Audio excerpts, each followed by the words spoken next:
Hi, I'm Yannick Hanfman. I'm Ilya Marchenko. I'm Dennis Kudla. This is Sebastian Olfner. It's Marc-Andrea Whistler. I am Francisco Cerundolo. And you're listening to the GameTolov Podcast.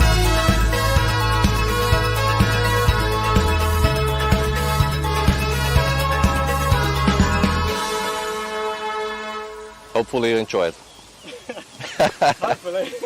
Novak Djokovic comes in, he steals the title, he wins the 23rd Grand Slam. He's the first guy in history to win 23 Grand Slams. Alcaraz is going to win Roland Garros this year. He wants to be the greatest player. He wants to emulate some of the big goats of the game. I think Iga's going to win Roland Garros and win it back to back. It doesn't happen often. Iga Swiatek, who is going to be picking up her third, and in the men's, Daniel Medvedev. Rude winning Roland Garros. Ostapenko is going to get her second Roland Garros title. Carlos Alcaraz is going to win the men's side. Iga Swiatek is going to win on the women's. Daniil Medvedev and Jessica Pegula will bring home the trophy this year. Novak Djokovic clinching his 23rd. And then on the women's side, we're going for Ostapenko. On the women's side, been on fire, has won titles on every surface. Her name is Elena Rybakina. And on the men's, Carlos Alcaraz will win his first French Open. Novak Djokovic is the 2023 Roland Garros champion. Welcome, everyone, to another Game to Love Tennis Podcast live play-by-play stream.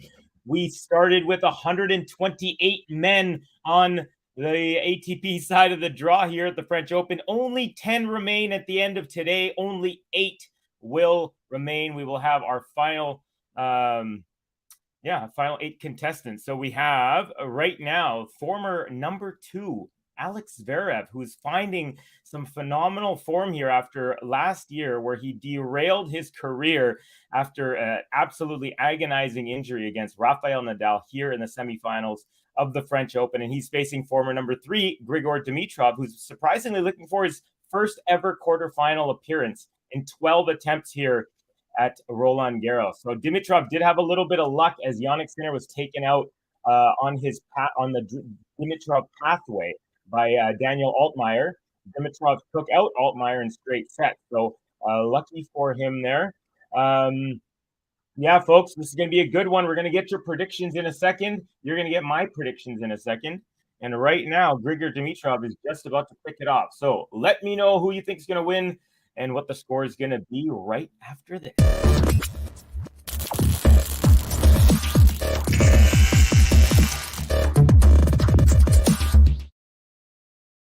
Hey, all right, everyone. So, as mentioned, Dimitrov is starting off and an inauspicious beginning as he double faults. All right, folks, I'm going to go ahead, even though Dimitrov has yet to drop a set. I feel like Zverev is going to seize this moment. I'm debating between 3 or 4. I'm actually going to make a gutsy call and say that Zverev is going to take this in 3 difficult sets. So that's my prediction. Take a look here into the chat. Finland's finest, Ted Nervander, saying it's going to be Zverev over Dimitrov, 6-4, 5-7, 5-7, 6-3, 6-3 in 4 hours and 4 minutes. So the whole entire distance, Ted is saying this one's going to go. Dimitrov, 4 faults in a row to start this game. He's down love 30 pretty quick. Hello, Kathy from Florida, saying, hey, Covey and Gobi. Hello, Kathy. I hope you're doing well. And hope you had a good time with the fam over the weekend. Daria, hey, Covey and everyone. Welcome, my friend. Good to have you. Hey, Covey and everyone. Saying Sophia. Welcome, Sophia. Also, Daz saying Sasha in 5. Okay, so we got some good predictions coming up. We got Snahill with the hey, Covey. Now, Dimitrov. And he gets a second serve in for the first time. And he gets a short ball return, +1 inside out forehand winner. And the Bulgarian has finally got his first point of this match. Adil in the house saying, hello, friends.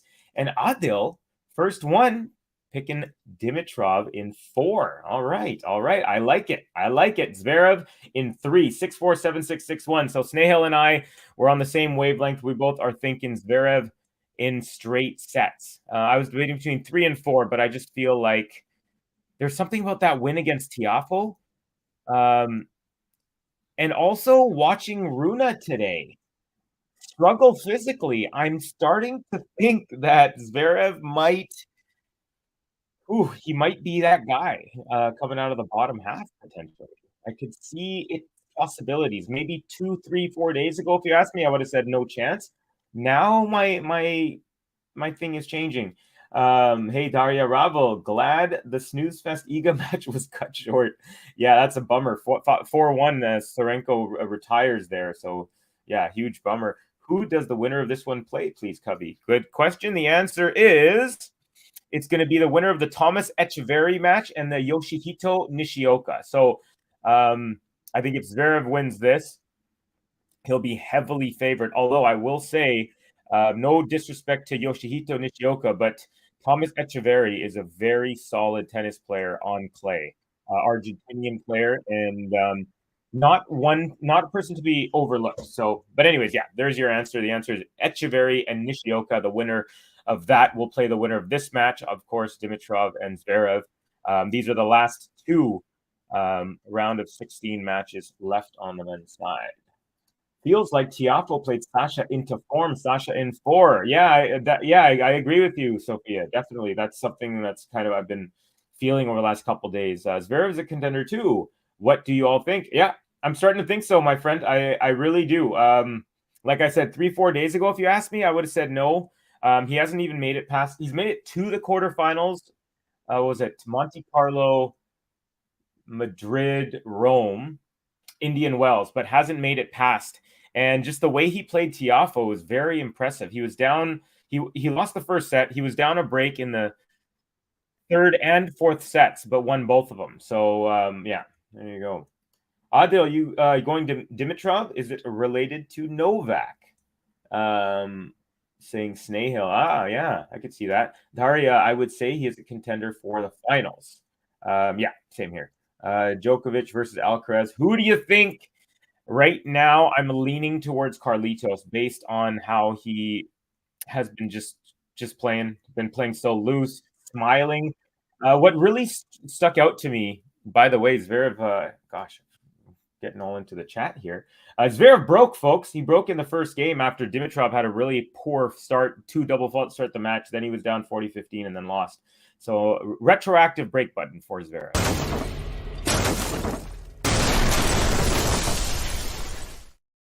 Also, folks, in case you haven't done so, please hit like on this video, subscribe to the channel, and then that way you can hit the notification bell and you'll know when all of our videos are going live. You can sit down with a nice cool beverage, comment, chat, and watch the games with us from wherever you may be. It's a lot of fun to be able to call matches from here. I'm in Vancouver, BC, Canada, where it's 11:40 a.m.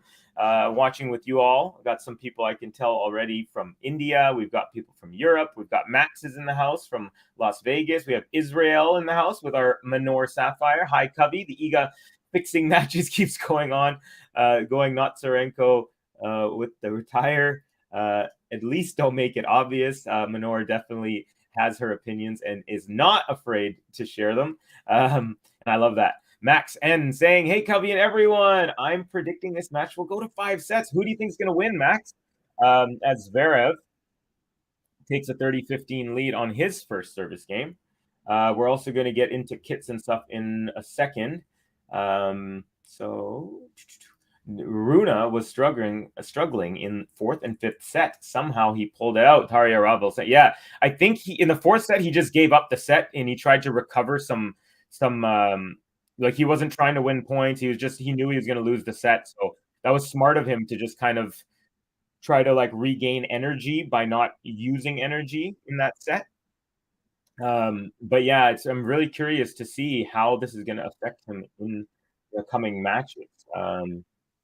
Let's see. Let's go Zverev, says Manor. The night match crowd would have been thinking we only get one match. We wish it would have been Runa Cerundolo. Yeah, I mean, you can, on paper. Yeah, you know what? I think that the Runa Cerundolo should have been the night match anyways, for sure. I agree with you there. Even before looking at them. UK, me, Covey, Wales. Okay, Daz, I did not know that. You're probably one of the first people from Wales that I've ever communicated to while they were in Wales. I have met a couple of Welsh people here in Vancouver. And Zverev, with the hold, consolidates and takes an early break lead 2-love for the German.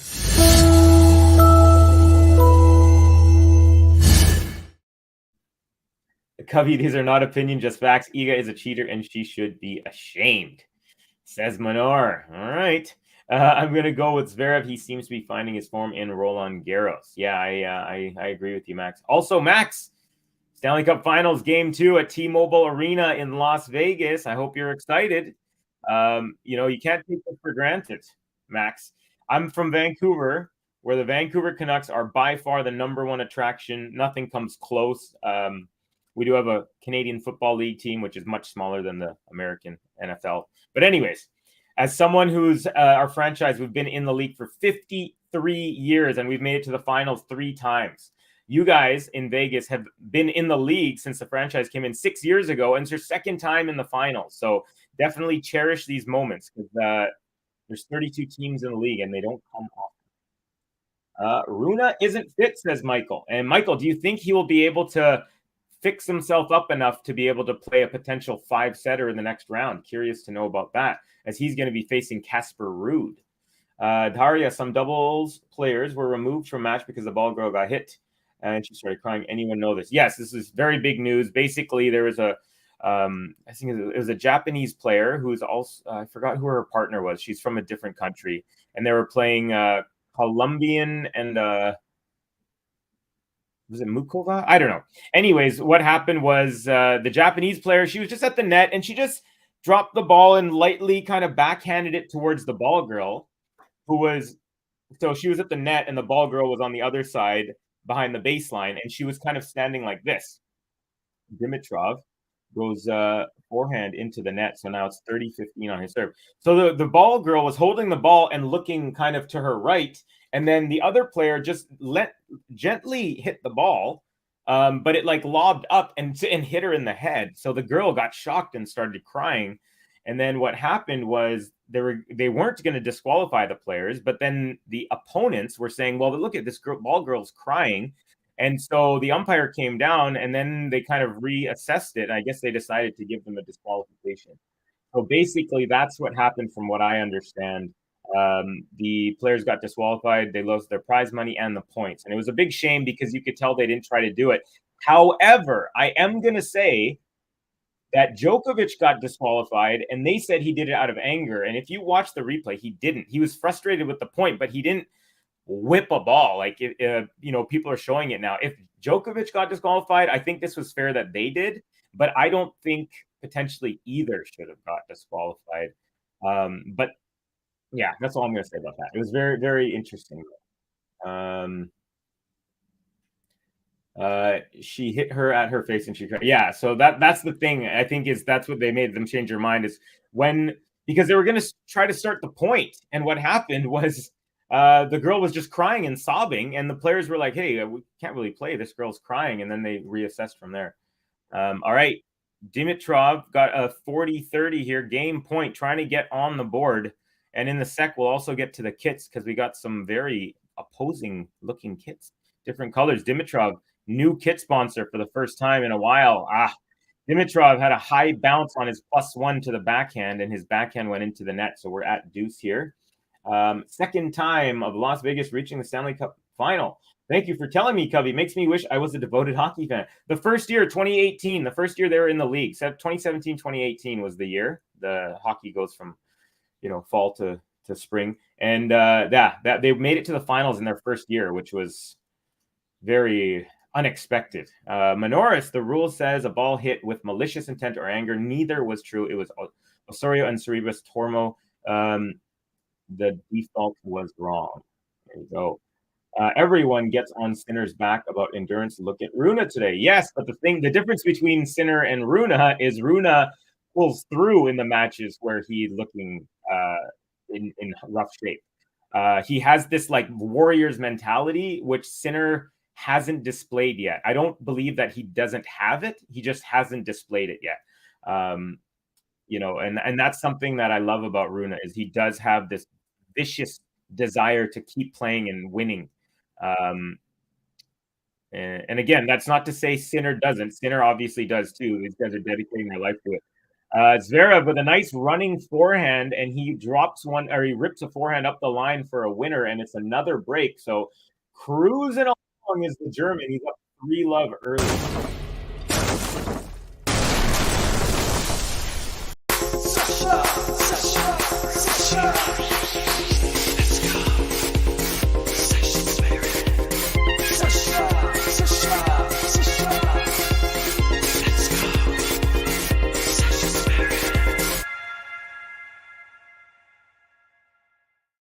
Sean always bringing some humor into the chat. The ball girl's kryptonite is a ball. She should have known. The thing is, I watching the replay, the ball girl was obviously looking kind of to her right, and the ball came from the side. So it was just an unfortunate series of events. As Kathy says, there's no malice there. Yes, John, says Kathy. Hello, Alex. Good to have you. LA's finest, I believe. Terrible sportsmanship from the other team. A lot of people are getting on their case. I believe the only thing they said was, hey, this girl's crying. They weren't saying, hey, this girl's crying, you need to disqualify them. But there are some photos of them kind of smiling in that space. So I can see why people are unhappy about it. But from what I've done my research, which is, I don't know how full it is, but I did look into it a little bit because I was curious. And it seems like all they were saying was, hey, this girl's crying when they were trying to serve. And then that's what brought the chair umpire down and came back. Also, what do you guys think of Runa? He obviously... There's a point in the match. By the way, Zverev here serving at love all, 3-all, love all. And first serve is a nice hard rocket up the middle. Dimitrov backhand cannot handle it into the net, and it's 15 love. I was also going to ask what you guys think of Holger Rune, because there's a point in the third set, I believe, Holger Rune versus Cerundolo, where there was an extremely obvious double bounce. So Cerundolo hit a forehand, and it bounced twice on the Rune side. Rune dug it up after the second bounce, and it was super obvious. Now, what happened was after he dug it up, the ball was in the air. Cerundolo was saying, hey, that was a double bounce, and the umpire gave Cerundolo the penalty for hindrance, for talking in the middle of the point. But he was saying, hey, you missed a very obvious call. You see the replay, and the ball bounced fully a second time. So what do you guys think of that? One thing that kind of bothered me about Rune was that he didn't give it back to him. And, you could say, oh, well, maybe he didn't know for sure. I really believe these guys know. So very curious to think what the chat thinks about that. Okay, Jared saying Zverev could win the French. Crazy. Okay, let's see here.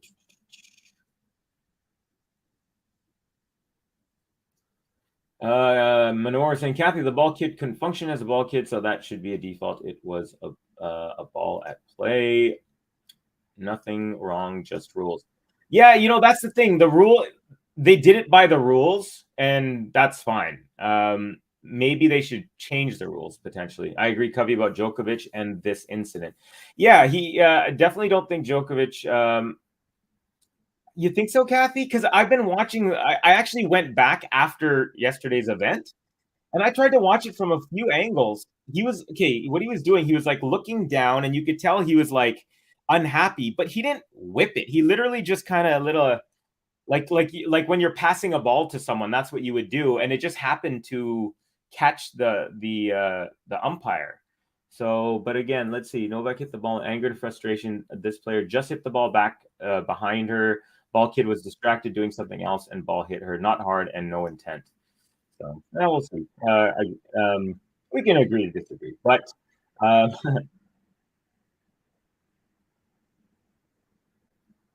Daria saying Alcaraz hasn't played 5 sets since the U.S. Open. Wonder how he would be physically if the match goes long.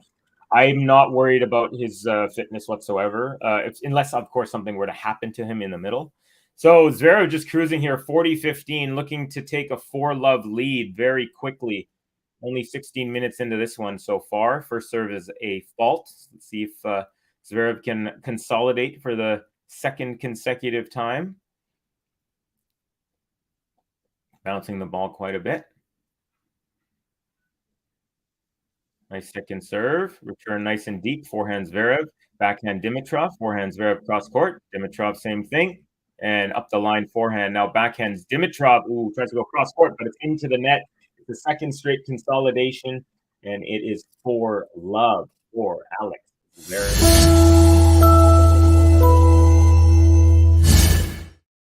We got Son of Robin, a.k.a. Ben Zverev, killing him so far. Also, folks, smash the like button, everyone. We got about half a century's worth of people in here. We got 52 or so. We got 27 likes. I know we can bump that up.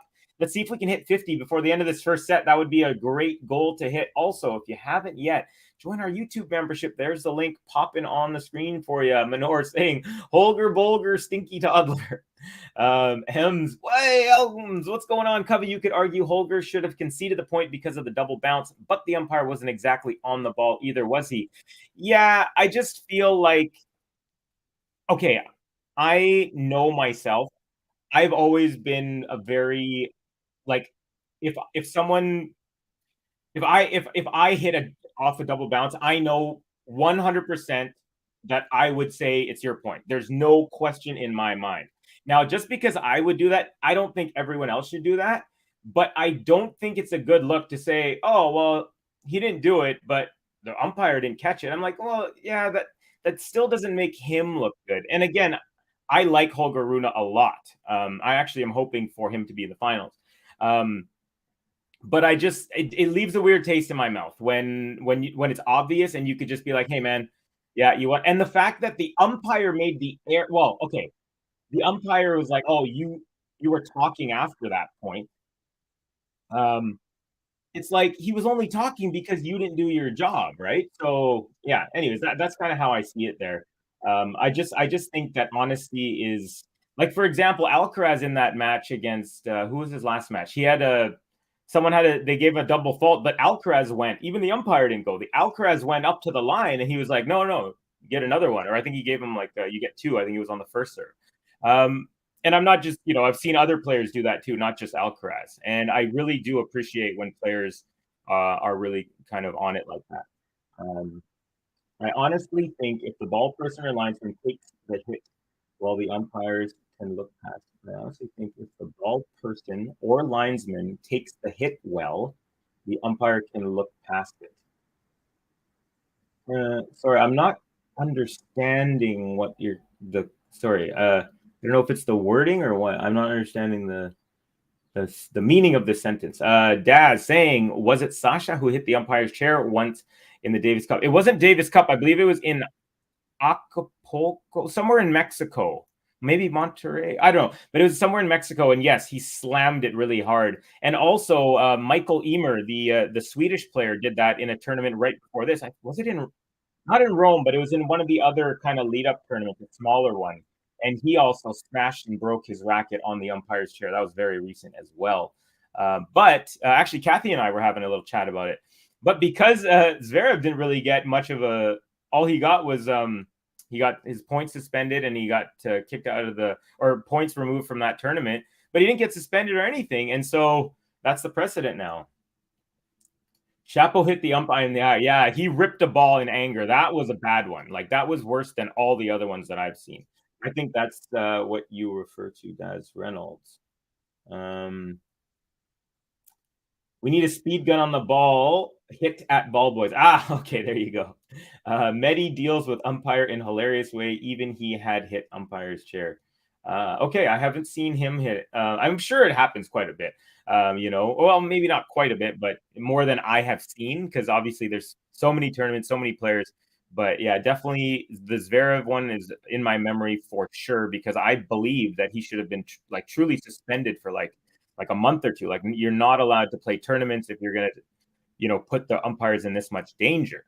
And Dimitrov here at 40-30 had a game point, but Zverev with a backhand slice in the end of that rally fools Dimitrov, and he does not try to go for that. It wasn't really a drop shot. It was kind of a half slice, half drop. Dimitrov, though, is hitting a nice little slice backhand, not seeming to help him in this match so far, though, because he's still yet to get on the scoreboard. Loves 4, and now he's serving at deuce. Poor Dimitrov here, not the greatest start to the match. Zverev with a return off the serve. Now we got a backhand Dimitrov, backhand Zverev, backhand slice Dimitrov is a beauty. And forehand inside out Zverev, another backhand slice Dimitrov, forehand Zverev cross court. Now Dimitrov forehand off the net but lands in, and backhand cross court Zverev, backhand slice Dimitrov makes his way to the net, redrops that. Dimitrov cuts it off and hits a one-handed backhand winner up the line. Very nicely done. And Dimitrov has a game point. Covey, Runa has never been good with sportsman spirit, so many fake medical timeouts to disrupt opponents' momentum. Seen it so many times. Yeah, I know, but I do think he's a phenomenal competitor, and he's going to be one of the best for a long time. You just like to see good sportsmanship. I remember Musetti when Musetti beat Alcaraz in the Hamburg final. Similar situation where there was a double bounce that was obvious. Musetti got the call, so he should have not got the call, but he ended up getting called because the umpire made a mistake. And Musetti right away, and Dimitrov holds there, so it is 4-1. He does get on the board. But yeah, so what happened was Musetti got the point that he shouldn't have, and then right away, while Alcaraz was arguing the matter with the umpire, Musetti turned around and went to the back wall because he knew if they asked him, hey, what happened, he would have to have been honest right in front of Alcaraz. But he went back to the thing. They didn't ask him, so he stayed out of it. So again, that was another thing that I'm like, hey, man, I'm not a big fan of that sort of sportsmanship. But the thing is, in the end, it doesn't matter to me. These guys are going to have to face each other in the locker room. And if one guy says, hey, man, that was not cool, you obviously knew it and you didn't concede the point, it's not going to really do anything. Hopefully it wouldn't be like a big, huge point in a match. But, these things, yeah, you just like to see that. Takes the hit without seeming hurt. Covey's ZVEREV on fire, absolutely killing it right now. He's just on his toes. Why do you like Holger? He has acted immature so many times. I actually like him. First of all, I like his game, and I like the progression of his attitude from about a year ago when he was actually had the drama against Ruud, which actually he's playing next in the next round again. So remember he had that argument with Ruud, and then they said they were arguing in the locker room and all that stuff. At that time, I was like, this guy's constantly having drama. But since then, he's still keeping the fire going, but the drama, he's not I don't think he's seeking it out. So I do like the fact that his mentality is improving and his tennis is also improving with it. So that's why I like him. And he also has that fighter spirit, which I really, really love, which is what is my criticism of the next gen, the guys who never won a whole bunch of majors, the ZVEREVs and the teams and the those guys, right? Those guys to me didn't have the mentality that some of these young guys do. And so that's another thing I appreciate about Ruud. Manor saying ZVEREV hit the umpire's leg at Acapulco last year. Yeah, and like I said, they should have said, you are not allowed to play any ATP events. You're not allowed to make any money for 2 months, and you're not allowed to blah, blah, blah, whatever the rules are for practice and suspensions and stuff. That's what I think. But they didn't go hard enough on him. Goldflake, if they're not being dramatic, Covey, think that's what Sean meant.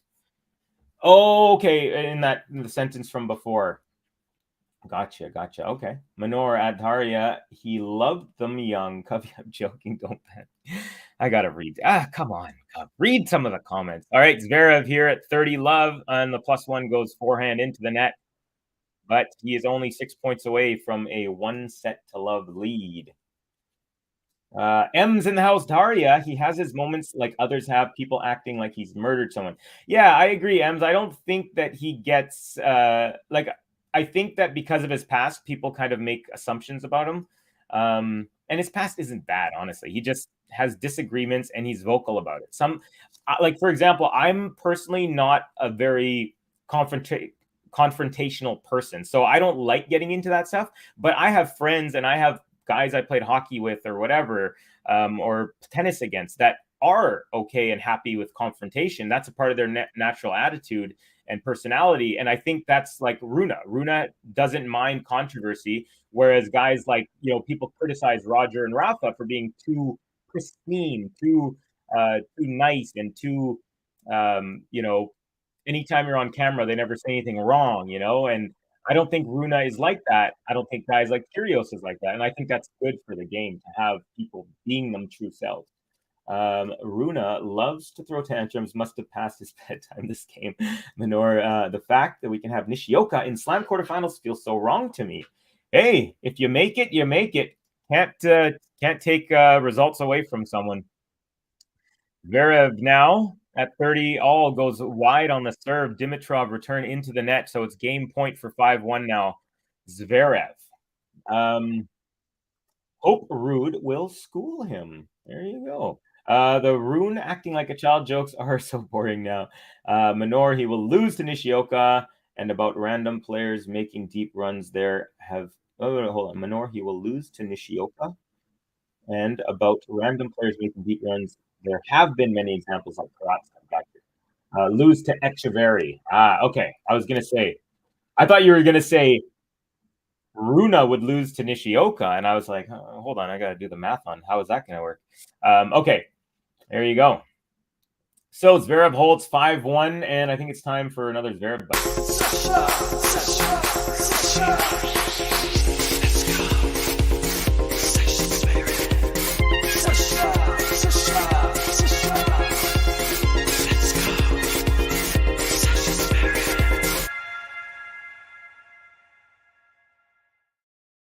Back we are, 54 people in. How many likes we got, folks? Ooh, over half. We got 33. I still believe we can get to 50 likes before the end of the first set. Please help me get there, won't you? Also, subscribe to the channel if you're new. By the way, let's get into the kit situation. So Dimitrov ditched Nike for Lacoste after, I believe, over a decade being with Nike, and he is rocking the same similar outfit, I should say, to Daniil Medvedev. You might not remember because Daniil Medvedev only played one match in this tournament. And when we get a better angle here, I'm going to get to the description. They keep, right when I'm about to describe, they always take the camera away from me. All right, so Dimitrov goes backhand wide, and now it's 15 all on his serve. What is he wearing? He's wearing a white headband with the Lacoste logo on the middle. He's wearing a very interesting shirt. It's mostly white, but he's got green, dark green down the middle under the armpits. And then above the arms, there's a green stitching that almost looks like the stitching of a tennis ball. And those are very, very light yellow, like the color of an actual tennis ball, light green yellow. So it's dark, it's white, dark green, and then super light, light greenish yellow, like the tennis ball felt. That's his top. I'm trying to get to the bottom, but they keep doing a full-on one whole minute on Zverev. I should have just described his kit in that time. All right. Nice serve at 15-30. And now backhand Zverev, backhand slice Dimitrov, and he can't handle it again into the net. All right. So his shorts are the same color green, the dark green that are under the armpits. And then he's got a green tennis ball logo on the left leg. And then he's wearing white socks and bright yellow tennis ball colored shoes. So he's looking really, really dope. I'm curious though. I think he might be wearing Nikes on his feet. I'll double check that in a second. All right, we're into a rally backhand. Dimitrov, and then Zverev for the set goes backhand drop shot.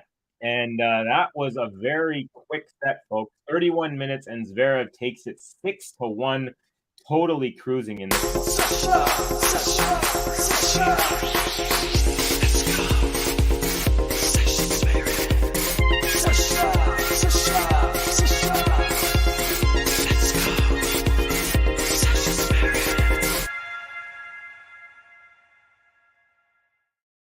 All right, so we got M's in the, or sorry, Menord saying to M, sorry, but Runa act like 2 years old. Sometimes I work at a daycare and I have there's some babies that act better than Olga.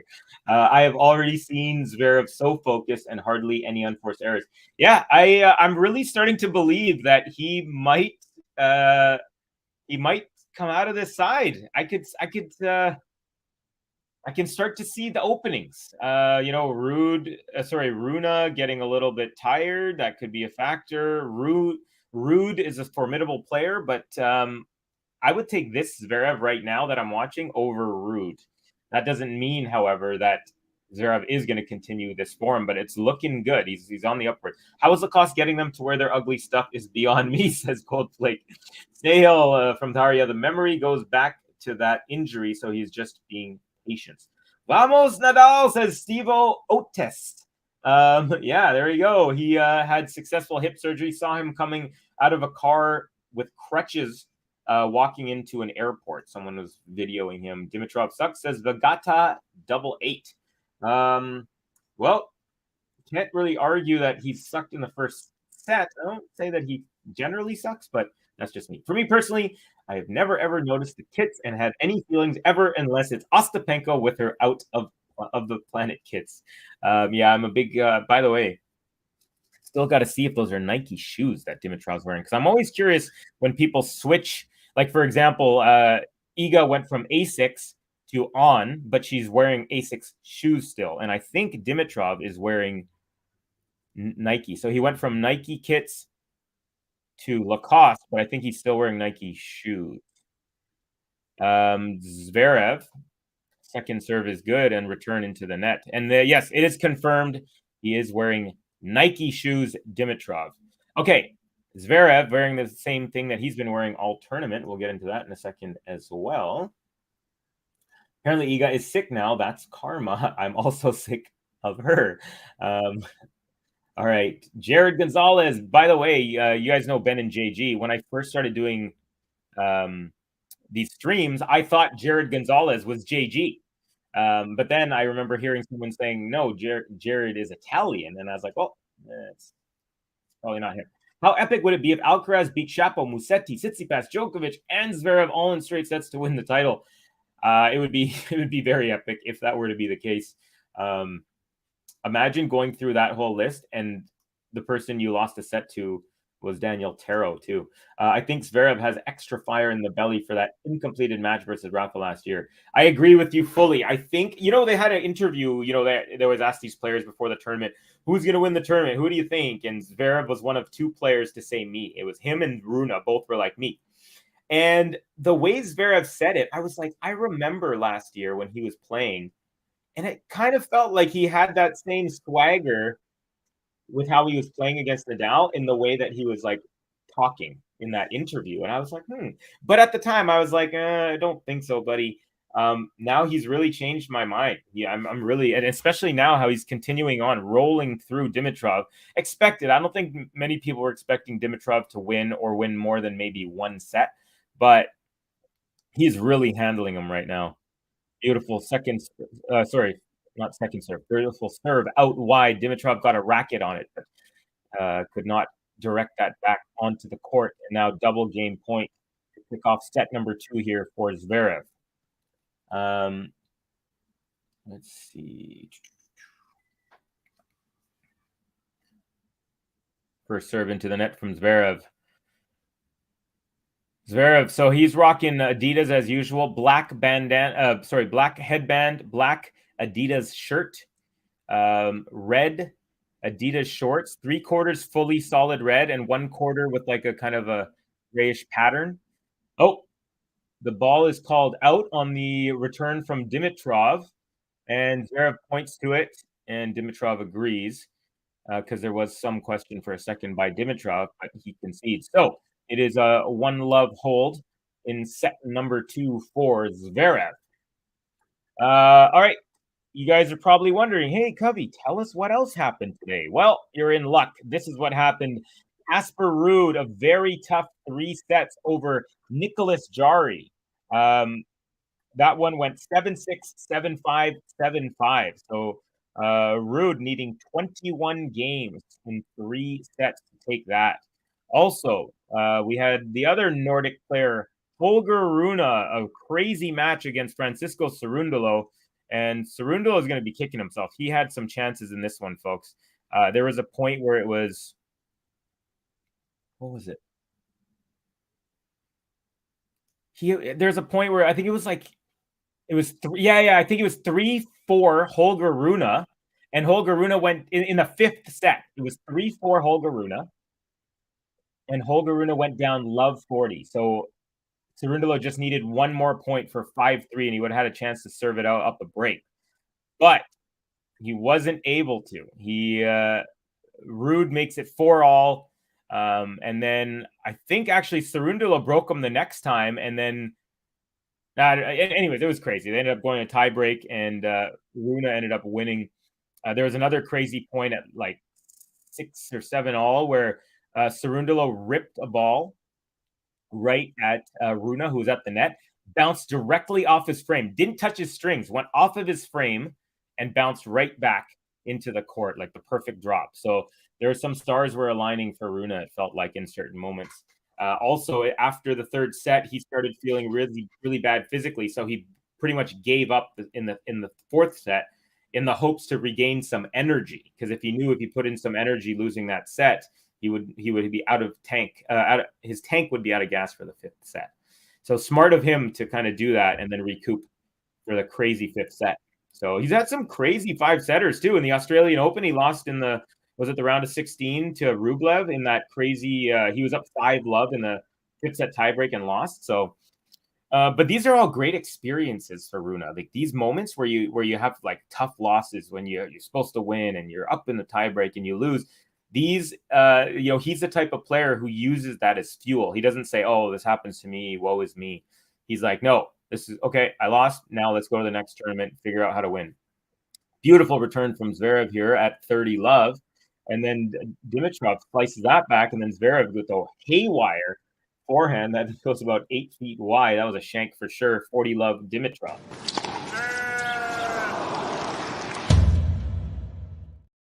We got a better start for the Bulgarian here.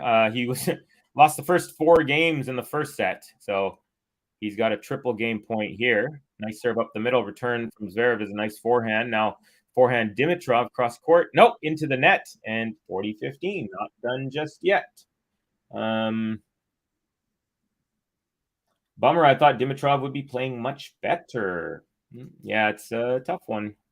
He is playing a little better now, but still expecting. It just feels like Zverev is on his toes right now. Etcheverry broke, if anyone cares, says Manor. Thanks for that. Fernando, who has the best red line level on clay? Zverev, Rune, or Ruud? Good question. I'm going to say Zverev based on like when he got injured last year. I would say that's the best I've ever seen him play, and that's better than I've ever seen Rune and Ruud play as well. Although I'd say Rune is very, very close. I'd say Rune, when he beat Djokovic in the Paris-Bercy final, that was one of the gutsiest performances of all time to me. He had to save 6 break points in the final service game against Djokovic, one of the greatest returners ever, in a Masters 1000 that Djokovic had won like 5 times or 6 times before. So Rune, if it's Rune against Djokovic at that level versus Zverev, how he was playing against Nadal, I would give it to Zverev by 1%. So put it that way. So very, very little margin. Is Gene here? Gene, if you're here, please show yourself. Jared Gonzalez saying, Fernando, Gil Gross on record saying night matches at the French Open are the most ideal conditions for Zverev's game. Yeah, I was talking to Ben actually about chatting a little bit. I was saying I think the night match tomorrow, which I will be calling, by the way, Alcaraz versus Tsitsipas, will be a night match, and I think that also favors Alcaraz. Tsitsipas generally says he likes the higher bouncing Madrid-style clay, but I think Alcaraz's power, I don't think it matters if it's day or night, generally can overpower the Greek, unless the Greek is playing out of his mind, which is not out of the question. All right, Zverev, 1-all here. He's up a set and are tied at 1. He's serving at 15-love. Whoa, Peaches! Haven't seen you in a minute. Covey and GTL fam, what up? Hello, Peaches. Always a pleasure to have you in the house. Snail saying, I have never really been a big fan of Zverev, but whatever happened versus Rafa last year, I felt so bad. I would want him to reach finals. Maybe winning the title seems a step too far, but he's looking good. Yeah, and let's not forget, he beat Alcaraz last year as well. I think Alcaraz is a better player and has learned from that, but, not an easy thing to do, and he did it. So, he's got the skills in his bag. Jared, absolutely agree. I feel like he's a better player on night matches than day matches due to faster conditions. There you go. Covey, if Iga, Novak, Alcaraz losing, I'm opening OnlyFans. All right, that's a gutsy call there, Manor. But hey, I'm not here to shame anyone. You can do what you like. That's a funny comment, though. Max saying, hey, Peaches. Covey, random question. Who do you think will have the best grass season, both men and women? That's a good one. Man, okay, so going into the year before Australian Open, I had my eye on Sebastian Korda. I really love his movement. I think he's smooth. He's a good grass court player. Ooh, Dimitrov gets Zverev to come to, Zverev gets Dimitrov to come to the net. Dimitrov with a nice redrop, and Zverev pushes that long. So a nice little play there from Dimitrov. All right, let me get that straight. Dimitrov hit the drop shot. Zverev came in and tried to punch it up the line. Then Dimitrov did a backhand volley across court, which Zverev pushed long. So it wasn't Zverev who did the drop shot. Okay, so anyways, Jannik Sinner is one of my favorites on grass as well on the men. So I had Sebastian Korda, Novak Djokovic, and Sinner were kind of at the beginning of the year the players who I had. Now with Sinner's, he's had a rough time with, again, the physicality. It's such a boring answer, but Novak, I think. Who else do we got? I wonder if Tim van Rijthoven. He hasn't had a good year since last year, but he won a lead-up tournament, his first ever full ATP tournament, I believe. He beat Medvedev in the final of a grass court tournament. Then he made it to like the fourth round, lost to Djokovic in straight sets. But he was a guy that I was like, oh, this guy's got some potential. Really big, strong dude. Also a fan of Jack Draper, but again, injury. So those are all these players that I was thinking of. But now all I can think of really is Novak. Novak is the main guy, I think. On the women's side, Sabalenka, if she's allowed, I guess there's a potential issue with visas now, they're saying, with Belarusian and Russian players. But Sabalenka, Rybakina, of course, are going to be always like the two power hitters out there. Garcia as well. I don't have too much faith in her, but I know she has the skills, and she has won titles on all surfaces, indoor, outdoor, hard, grass, and clay. So yeah, I'll go ahead and say Garcia, Sabalenka, Rybakina are kind of the faves there. And then maybe a dark horse, I'll throw in like someone crafty like Ons Jabeur or Tatiana Maria last year. She went as well to the semis, I think. So yeah, some players like those. Great question, Omanar. Love that one.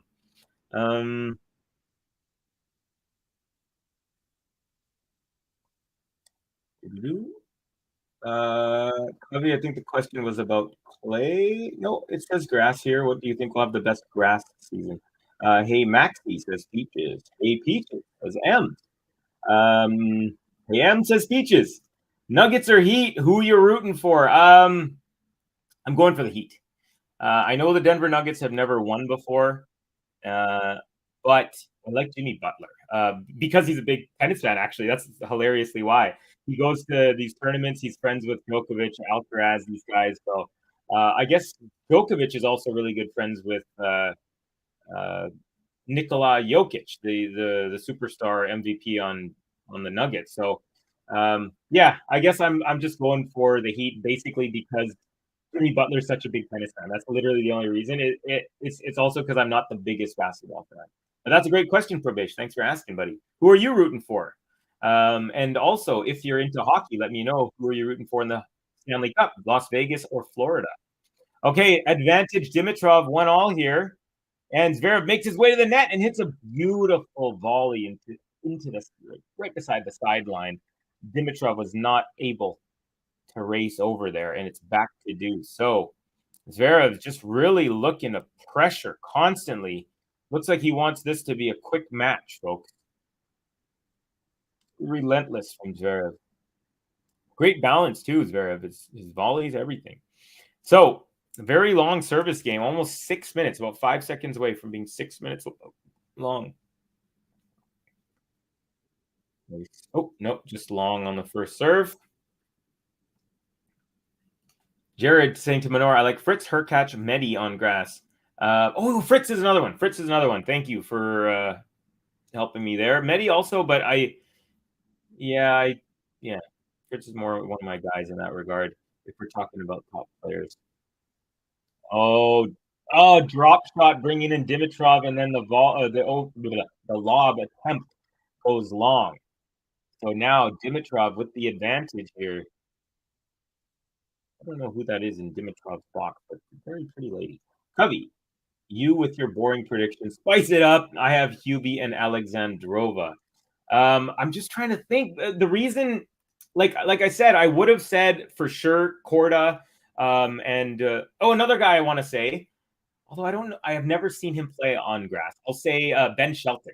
I feel like he's just got the wheels and the energy, the bubbly kind of personality.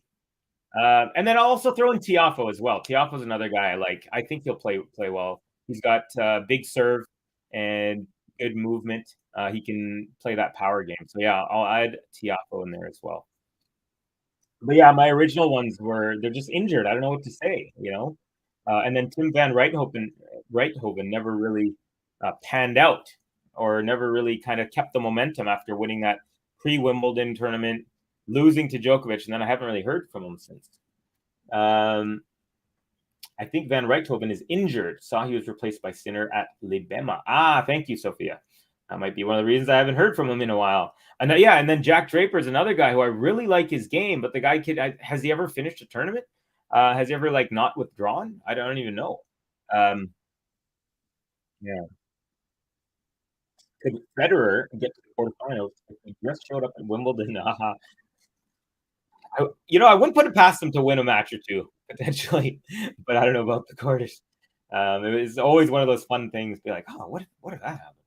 Dimitrov, okay, Vegeta, still not a big Dimitrov fan. Cheers, Covey and crew. Let's go, Dimitrov, says TCK, the compliment king.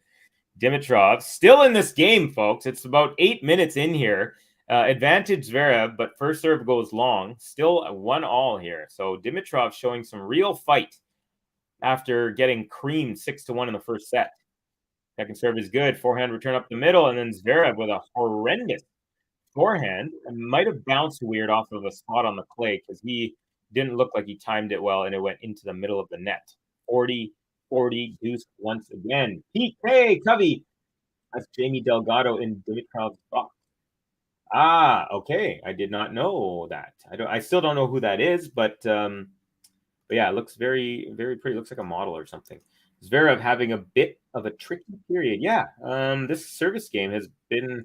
I mean, he was obviously cruising in his service games in the first set, but yeah, a little bit of adversity. But he's still acquitting himself nicely. It's still a deuce here.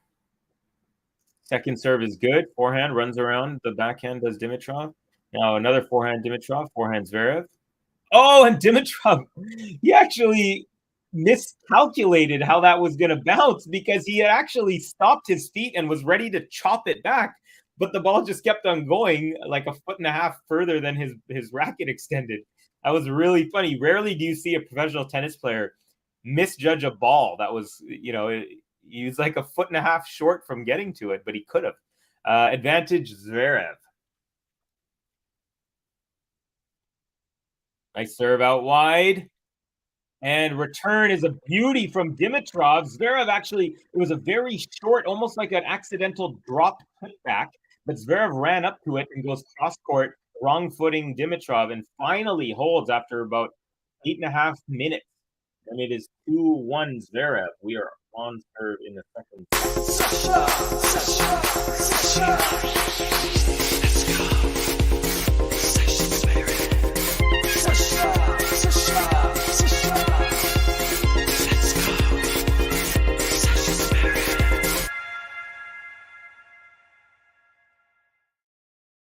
We got Manor saying Nishioka broke back if anyone cares. PK says no one cares. LOL, of course, joking around. So 4-all, and it looks now like it is. So Nishioka held after, so he is up 5-4, and Etcheverry serving at 4-5 to stay in the first set. Gutsy holds Zverev. Wow, no blips. Yeah, so far so good. He is cruising. Now it was looking like he was going to really cruise in a very quick way because there is a chance that I won't be finishing the stream, but don't worry, folks. Ben, I believe, will be taking over because I have to take my mom to physio in about 1 hour. So if this match does not wrap up in an hour, then most likely Ben will be calling the rest of the match, just so you guys know. So Treat him well, folks. He is a gem. Also, folks, let's see if we can get those likes up. We got 41. Thank you to everyone who has been giving us that love. Give a like to the video. Subscribe to the channel if you're new. Love to have all the support. Love to watch tennis with you guys. And thanks for watching, folks. Been a pretty decent match so far. It's turning into a better one here. Dimitrov serving at 1-2 after getting creamed 1-6 in the first set. Now a nice backhand up the line. Dimitrov chop back Zverev. Ooh, good defense. Dimitrov takes it up the other line, and it is a beauty. Inside-out winner, 15 love for the Bulgarian. Now I'm going to describe his T-shirt a little bit more, because now that I look at it a little bit more, they're giving me some close-ups. His collar. So he's got the dark green collar, and then there's lines that kind of go around the whole thing that are light green as well. So nice little, and yellow. So nice little touch details there. And I like how they tried to do the seams above the shoulders like a tennis ball. But the overall package of these Lacoste kits, not the biggest fan. Some cool elements specifically to certain parts. You know, like the green down the side of the white shirt. That was pretty good. The collar, it's got the yellow, red, yellow on the deep green. But the overall package, I give it like a 7. Minor saying 1-1-1. Well, Dimitrov, if he can get one of the next 3 points, will stop that from happening. So I'm going to go ahead and say no on that, Minor. But if that happens, that would be a crazy call, especially now, because it's love 40 to Dimitrov. Second serve is good. Forehand return, inside out. Now Dimitrov backhand up the line, but it's just wide. He's taking another look, but he is convinced that it was out. It did look out to me. 40-15. But thanks for the update. I'm sure most casual fans think Nishioka is Nishikori and Echeverry is Del Potro. LOL. That's funny. Okay, here we go. Dimitrov, another game point. First serve is good, and the forehand return long. What? That's so weird. On the actual TV scoreboard, it said it was 40. Oh no, that's right. We're good. We're good. So it's a good hold there. I thought there was a disparity between my scoreboard, this one, and the one on the screen, but there wasn't. I just read something wrong. So Dimitrov with a nice hold, and I think it's time that he gets a button.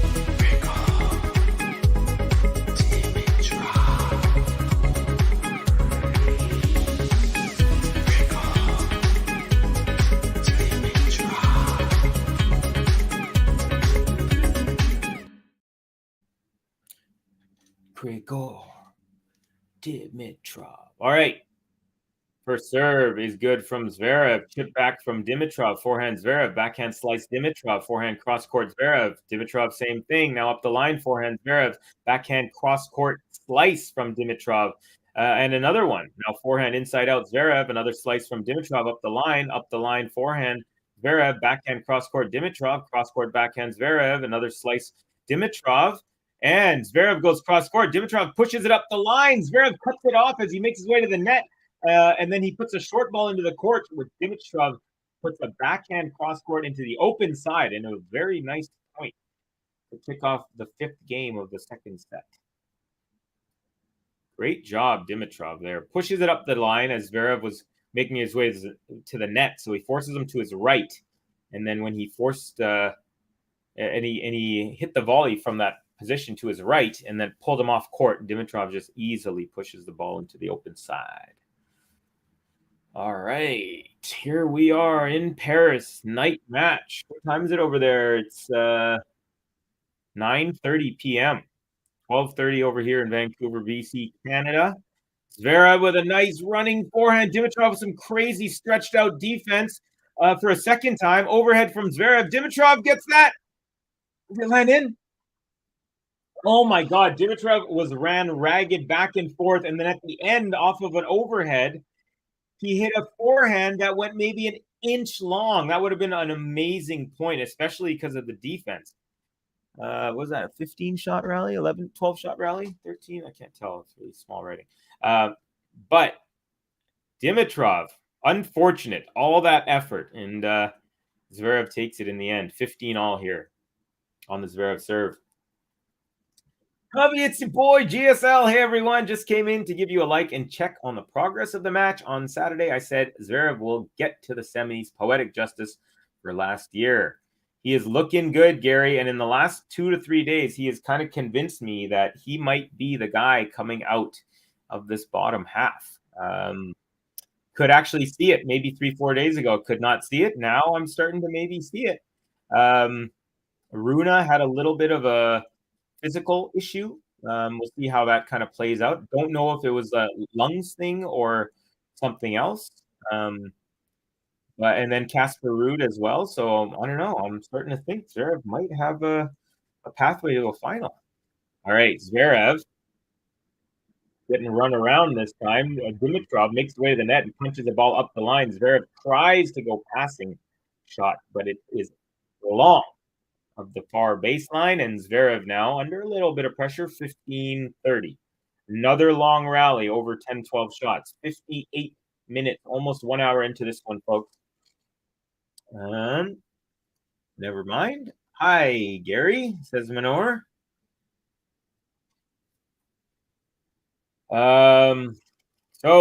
Gary, how much of a percent chance would you give Khachanov against your boy Novak tomorrow? I'm curious to know what you think, because I know you're a fan of the Russians and appreciate them. And of course, you are one of the biggest Novak fans I've ever met. So curious, let me know if you're still around, Gary.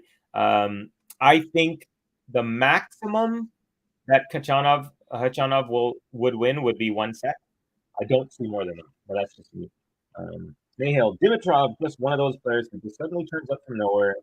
I remember that crazy Indian Wells comeback from a losing position versus Medi.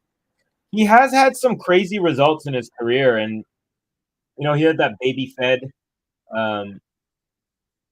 the baby fed nickname. I wonder if that kind of gave him a lot of pressure, because he has a smoothness and the one hand backhandness about him. Here it is, 15-40. It's a double break point now, folks. Serve up the middle, chip back return. Now Dimitrov with a backhand up the line. Forehand Zverev, backhand chip off the tape, but it still goes in. Zverev chip charge, and then Dimitrov pushes it back up that line, and Zverev backhand goes into the net. It was on the full stretch, had no chance on that. And there you go, folks. The break, first break of the second set is Grigor Dimitrov.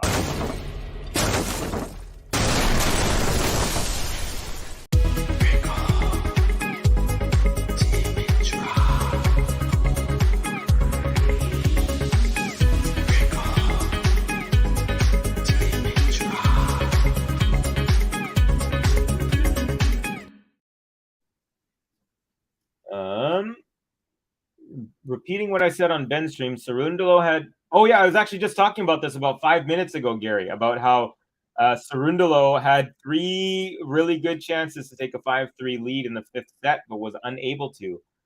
Matches are often lost long before the last point. Yes, for sure. But what do you think about Khachanov? Do you think he has a chance there? Any chance against Novak? More than a set, maybe? We're seeing flashes of 2017 Dimitrov.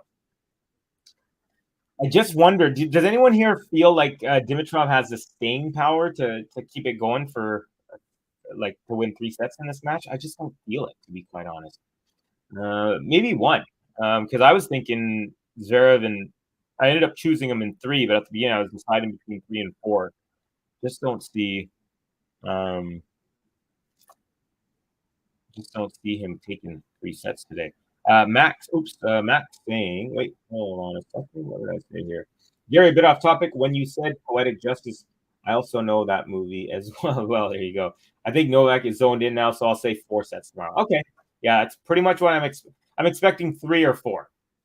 If Novak is on, I'm expecting 3, from the get-go. If he takes a second to get into it, maybe I could see Khachanov taking a set. But yeah, I don't see much more. No, Covey, it's Dimitrov. Covey, this is Dimitrov redlining. Yeah, and it's not, to me, it's not super impressive. I know he's playing well. He's turned it around. He was, he lost 6-1 in the first set. if this is him redlining, I don't think that he. Covey Dimitrov is actually a very talented tennis player, just can't be consistent. Oh, but believe me, I respect. I mean, he is a world-class player, and he was world number 3, well deservedly as well. I know he doesn't have too many big results, big wins, but I definitely have mad respect for him to be on the tour and to be as good as he is. It's not easy to hang around, when you're not winning big titles and stuff. Sometimes people fall out, but he's been consistently a player for the last decade on the tour who's been very good. So definitely have respect for the guy. I didn't really watch him too much when he was at his peak, So, I mean, I did definitely watch him a bit, but not like I do today where I'm like day-to-day tennis stuff. So he's just never, when I've been watching, he's never been like lights out, though I have seen him play some really good matches for sure. And I like the way he plays. I like watching him. I love his backhand slice, especially. I think it's something that the next gen, some of these guys need to figure out how to get that low cutting, darting, downward backhand slice. This tournament is fixed. Novak will win easy, says Minor 6-2, 6-2, 6-4. Unfortunately. Zverev doing great things on his return, says Snehal. Yeah, he got broken, but he is just right away, boom, putting the pressure on it. I said it once, I'll say it again. Ivan Lendl saying the hardest time to hold is after you've broken and when you're trying to serve it out for the match. And right now, Dimitrov is understanding that pain because it is 15-40 double break point for Zverev. Good call there, Snehal. My poor Karen tomorrow, hope he gets a set. It would be nice. I feel like he deserves it. He's been making it so far. And it's not like he's lost already, but yeah. I wonder if anyone realizes that if Novak meets Carlos, Novak will be on a 19-0 slam streak and Carlos will be on a 12-0 streak. When has that ever happened? A match for history. Yeah, it's a good point. Yeah, that's a very good point. I know, was it Rafa had a pretty good streak going into Wimbledon. He won, because he won the first 2 majors. So he won the 14, and then he won 5 matches, 14, 5, 19. So he was at 19 as well in a row until he pulled out versus Kyrgios. And I know Novak has the longest winning streak on center court history, something like 37 matches. It's like something that might be a record, honestly, that may never get broken, to be quite honest. 37 or more, maybe. I think it might have been more. I don't know if I heard that set in the middle of Wimbledon last year when he was still playing or if it was after Wimbledon, but I was just like, that is an impressive streak. All right. Cat and mouse point there. Dimitrov takes it. Both players were at the net. Dimitrov tried to pass Zverev on the backhand side, and Zverev's backhand goes into the net. Nice little flick, one-handed flick there from Dimitrov. So he saves 1 of 2 break points, but he said that's 2 of 2 he has saved now. It's deuce. Good effort from Dimitrov, y'all. People have slept on Berrettini now, haven't they? No, I haven't. I'm very well aware of him. He's to me like a Tsitsipas, where he's fooled me so many times that I can't get tricked by him anymore. Covey, I'm the best tennis player because Covey, I'm the best tennis player because neither Novak, Carlos, Iga, Rafa, Federer, and Barty beat me. That's true. Although I think everyone in the chat could also attest to that being true for them too. So. Covey, my point is that when someone is on a 19-0 streak in slams, she should be the only one, of course. I get what you're saying there, because obviously having multiple people on long streaks means they have not faced each other or have not been in the same tournament as each other. There you go. So only one, meaning everyone else has to lose one. Wasn't there was another moment. I'm trying to think of another moment where. Oh yeah, I think it was last year going into this is the stat that you reminded me of, Gary. Going into last year's US Open, there were 3 players that were going in to defend their title. Medvedev was defending his title. Team was defending his title from like 2 years ago because he didn't play one. And who was the third player? Was it like who else won the U.S. Open recently?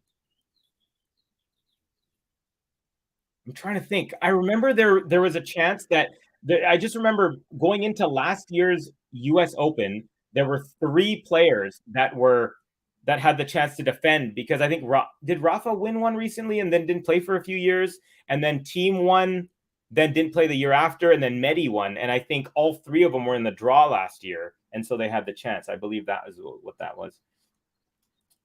Berrettini can't play a full season. I can't rely on. Sorry, there you go. I am liking this match, says Ems. Yeah, it's the pace has slowed. Dimitrov with the break is up and seems to have turned it around a little bit. Zverev now 15-love on his serve. Oh, did I not hit the button on that break? I don't think I did. This is retroactive for Dimitrov.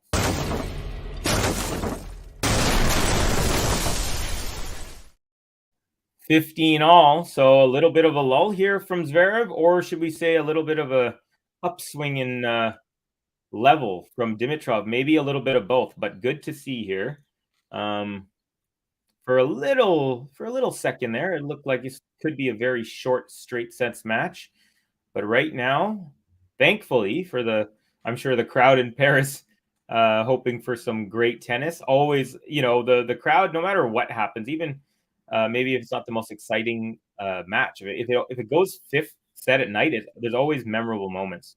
Dimitrov with a beautiful drop shot on his second shot after his return, and it's a drop shot which Zverev has no chance on, doesn't even try, and a great disguise. It looked like he was coming in to rip a forehand. The last second changed his grip, fooling Zverev, and just great execution. So Dimitrov, halfway to another break, folks, looking to level this match. And here we go. Nice little rally. Back and forth there on the forehand side. And then Zverev tries to switch from the middle, tries to switch the direction of the rally and puts it wide on the inside out forehand. And now another couple of break points for Grigor. And should he win one of these 2, folks, he'll have a chance to serve out the second set. Great little turnaround here from the Bulgarian. Nice first serve from Zverev. Goes wide, return up the middle, and then Zverev goes right back to the same spot. Wrong footing Dimitrov. Smart little play, and he erases the first of 2 breakpoint opportunities.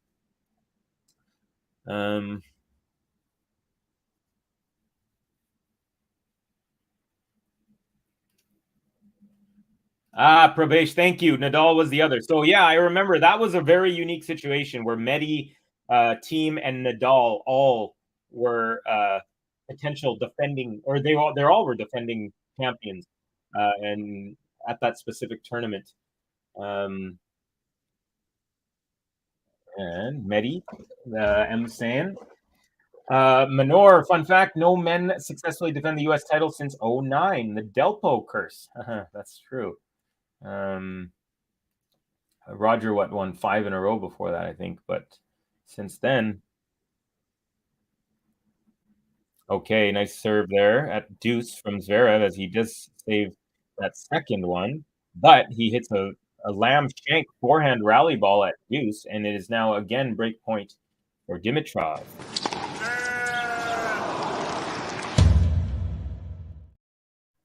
Nadal won in 19, didn't play 2021, and then Team won in 20, didn't play 21, and then of course Medi won in 21, and now Alcaraz will have the chance to see if he can break the Delpo curse. Nice again, serve out wide, short ball return, and then he goes right back out wide, wrong footing for the second time in 3 points. Smart play. We got GSL, one of my faves. Novak's last loss on center court was to Andy Murray in 2013, 10 years. If he wins it this year, who is the all-time king of grass? He will be tied, I believe, right? Eight wins each. Him and Roger has 8, right? And Novak has 7. How crazy would it be if Novak wins 2? That would be pretty nuts. I know Gary was saying at some point when I started, he said, I hope Novak wins 2 more of each slam, and then I'll be happy. Curtis Stutz saying, hey, Max, bet you're very happy with Rude today. Welcome to the chat, Curtis. Great to have you, buddy. Hey, Curtis. Yes, I'm happy with that Rude one today in a 3-set straight set tight match. Thumbs up. Speaking of thumbs up, folks, hit the like on this video. Subscribe to the channel if you're new. We're trying to hit 100 likes on this video, and I believe you can help us get there. But first, we need to get to 50. And that's not far away. We're at 46. So just 4 people feel like hitting that like button. We'd be very, very appreciative of that. All right, back to Deuce again. So ZVEREV having a tough time on serve here. Unexpected and really great to see from Grigor. We got Max saying, Grigor, please win a set. Sasha having a massive mental block.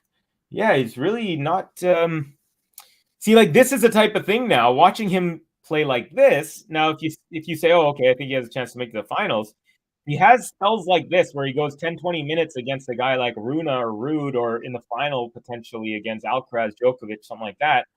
You're not going to last. You can't have these 10-15-minute lulls like this, you know? And it's not like he's playing bad, but these next level players are the ones who are going to, like, you know, take 2 breaks during that 5-7 minute lull of yours, you know? So that's where you got to be careful. Tormo and Maya played an almost 4-hour match, 3 sets. Yes, 3 hours and 51 minutes. It was the longest women's match of the year. And a lot of people were happy that Haddad Maya came back because of the doubles disqualification. She was a part of the opposing team that didn't get disqualified from that ball girl get hit. I bet he still has demons from last year. Yeah, you know, it's funny because I feel like he was kind of overcoming them. And it's not to say that right now with the way he's playing, he isn't overcoming them, but he doesn't look, definitely doesn't look as good.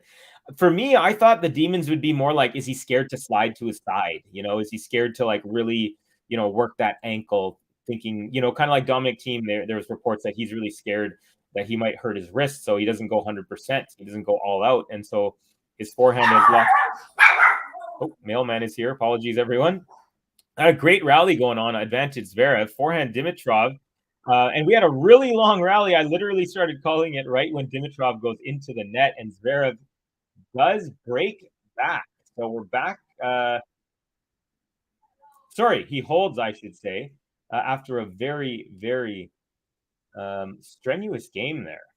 Good job there. And Dimitrov still up a break and will serve after this little changeover.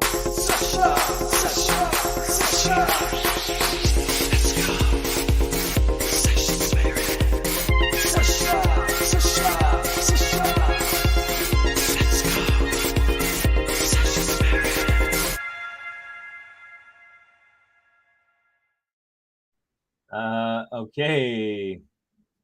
Good to be here. I'm a subscriber, but mostly watch vids highlights. Cool, Curtis. Well, hey, great to have you, buddy. Awesome.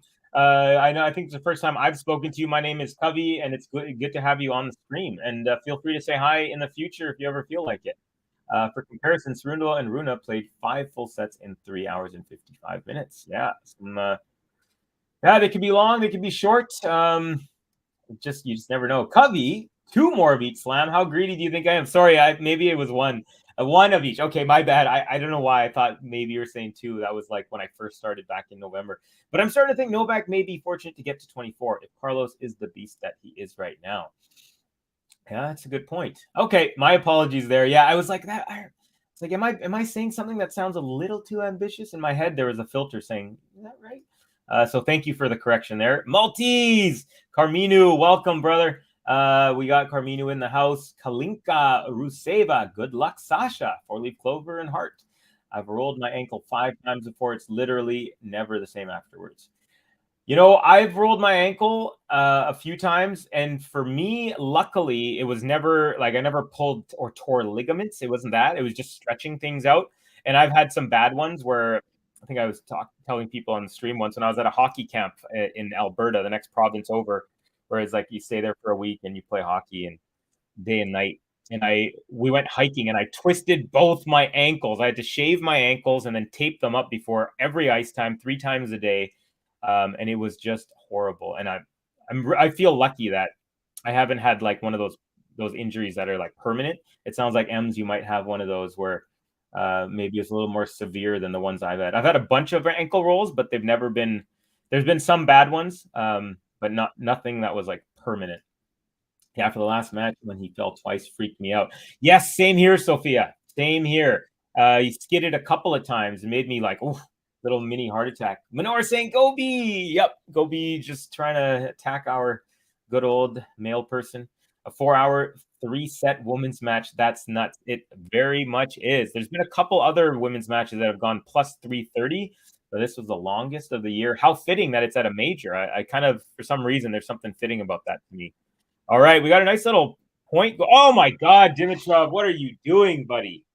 Dimitrov just had the easiest floater volley at the net ever. And for some reason, he felt the need to really push it close to the margin. And he pushed it like a foot wide. ZVEREV playing crazy defense in that point there. And yeah, Dimitrov, what are you doing, buddy? After such a great little run. That's what I meant, Covey. His ankle. Got you there. My apologies there, Ems. Come on, Sasha says Disco with Gary, but Novak at AO and Wimby is an absolute monster. Yeah, he has that aura where he's gonna feel like he's up a set before the match against maybe all but 3 or 4 people in the world. Yeah, I really don't think, if you're asking me right now, I really don't know who I could see challenging Djokovic right now, legitimately challenging at Wimbledon. We'll see how Alcaraz is doing. We'll see how these guys, Rune and them, but I feel like Djokovic has a little bit more of an air of superiority there. A well-earned air. ZVEREV's button could not be more German, says Maltese. M's the same ankle, because if it was, I can understand how it's never the same. For sure. Yes, Gary, it's more, you just constantly have it in the back of your mind that it's going to happen again. Yeah, I'm luckily I haven't had, that would be tough, because I know some athletes who have had like certain injuries and they've kind of like, too many concussions. So like in hockey, for example, scared to go to the net. Or sorry, that was a really weird play. ZVEREV hit a floater lob. Dimitrov didn't go for it, thinking it might be going long, and then it bounced like 8 feet in. What was that? And there's a break back, so we're back. ZVEREV 4-all. He let it go. He was ready for an overhead. He let it go, and it bounced like 4 feet in, not 8 feet, 4 feet in. So that was a very miscalculated trajectory of the ball there from Dimitrov. So anyways, break back for ZVEREV.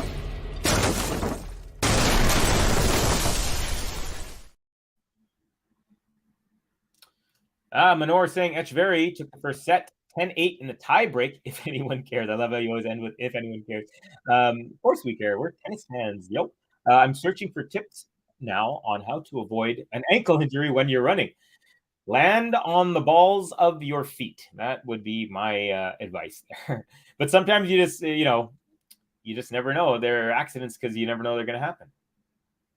Let's see, Curtis saying, I tore a right ankle ligament and have snowboarded goofy ever since with my left foot forward. I'm goofy regularly, meaning my left foot is forward normally. All right, ZVEREV, solid little game here after coming back from 2-4 down now. Couple of swings of the racket, and he's up 30 love on his serve, looking to take a 5-4 lead. What a waste, Dimitrov. I tend to agree with you there. It's kind of reminding me a little bit of Sloane Stevens when she came back from 5 love yesterday and ended up losing in the first set tiebreak. It was like, come on, you made it all the way back.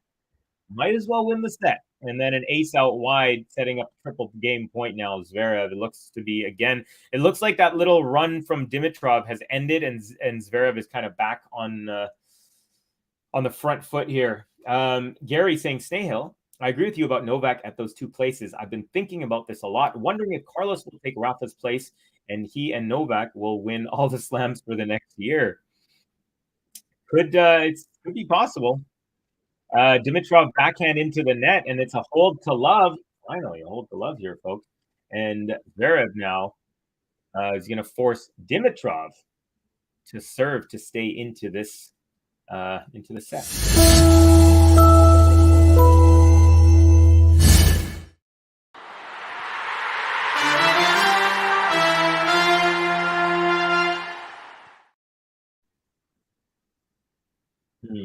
Okay.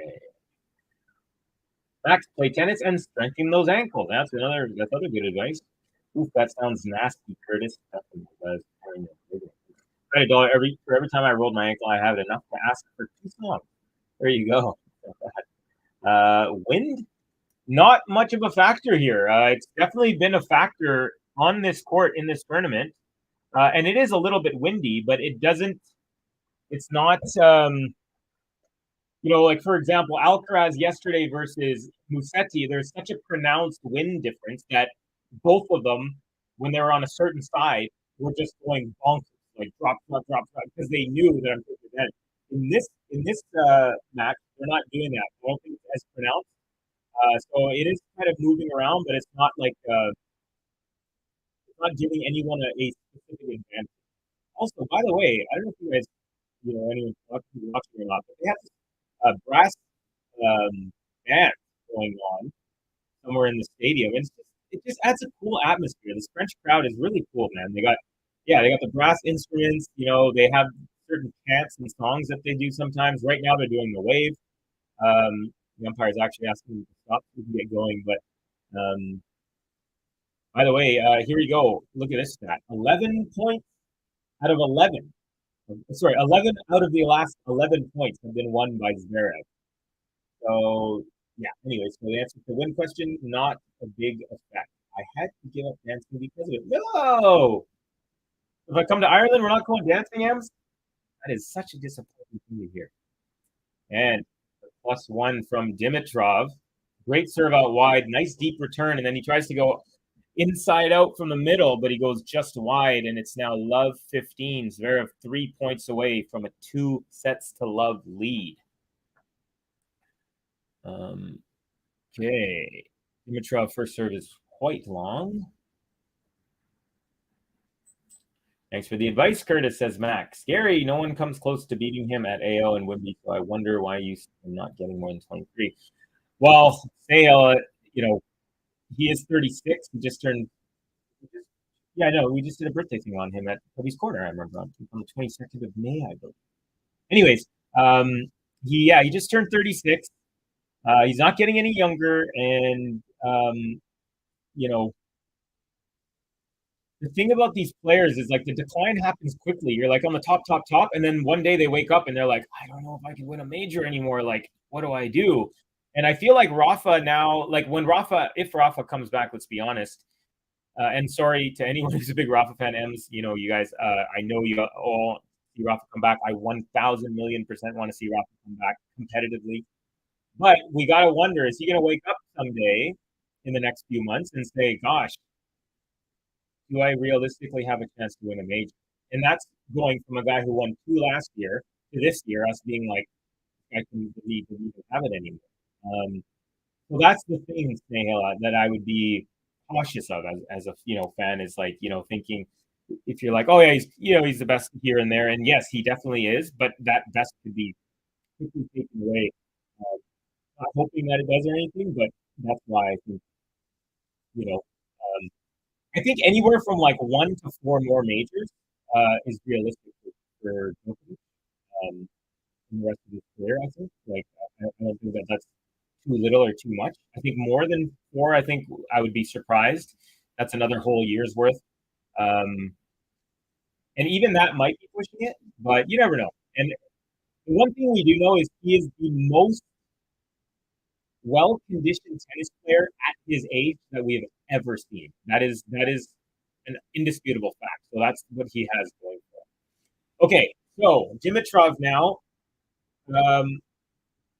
is down break point. So ZVEREV has a set point here, 30-40 on the Dimitrov serve. Big moment in this match. pretty big moment, I'd say. Good serve, a return nice up the middle, forehand inside out from Dimitrov, backhand Zverev, forehand Dimitrov, forehand Zverev, another forehand Dimitrov cross court, chop back by Zverev, just long. So it's a nice save there. Dimitrov showing that it was in fact long, and we're confused. So Dimitrov still alive in set number 2. Aha, Covey, the invite is always there. All right, Ems. Well, when I come over, we're going dancing, and I will make sure that I don't step on your ankle.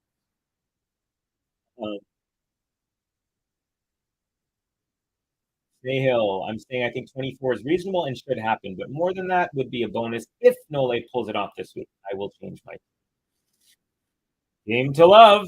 Oh boy, is it ever! And Zverev is another winner past on his second shot, and another set point for Alex Zverev. So Dimitrov been under some fire here, has acquitted himself nicely, but is the door about to be broken down by Zverev? Let's see. Commanding 2 love set lead on the line with this point, folks. If Zverev can take it. Second serve on the way. Dimitrov goes wide on the first. It's a good serve. Forehand up the middle. Forehand Dimitrov cross court. Chip back cross court. Forehand from Zverev. Chip back again from Zverev. Now forehand again to the cross court from Dimitrov. Chip back again. Now Dimitrov goes the other way. Zverev, crazy stretch. But the ball goes long over the head of Dimitrov and past the baseline. Saves another set point. That's 3 so far. Gutsy little service hold so far. Back to deuce. High TCK. Is the audio bad for everyone? Folks, please let me know if the audio is bad, because I definitely do not want that to be the case. I hope not. Potentially could be your speakers, Nigel. And also thank you for saying that, for letting me know about that. At times, Nigel, yes. Anyone else? Let me know if let me know what's happening, if it's like buzzing in and out or something, or Zverev takes the next point again here at deuce. So just constant pressure, another set point. Gary, surprised you think only 24 and don't get it why it depends on this week, because this is on clay. I think maybe I'll let Gary speak. Yeah, I'll let Gary speak for himself. Gary, I guess my bottom line is Novak will give up a lung to get 25 to pass Serena and Margaret Court. We all know the strength of his mind. I'm not as confident as you of his dominance beyond 2024. And Snahill says, I think he'll get to 26. Ooh, you think he's gonna? That's yeah. Well, I guess that's in the range that I was saying, 1 to 4 more. I think I'm leaning towards 3. I think is more likely, but let's just say 1 to 4. So in that range. And it's also okay. Dimitrov, after a lengthy rally, slice backhand into the net. Zverev breaks. Zverev takes the second set 2-love.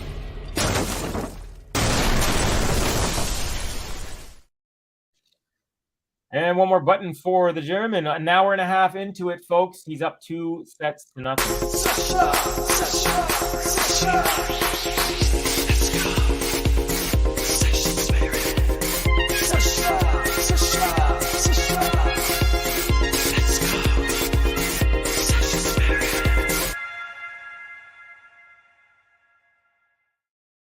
Jack saying, Ems, I still hope you're a dancing queen. Deep down.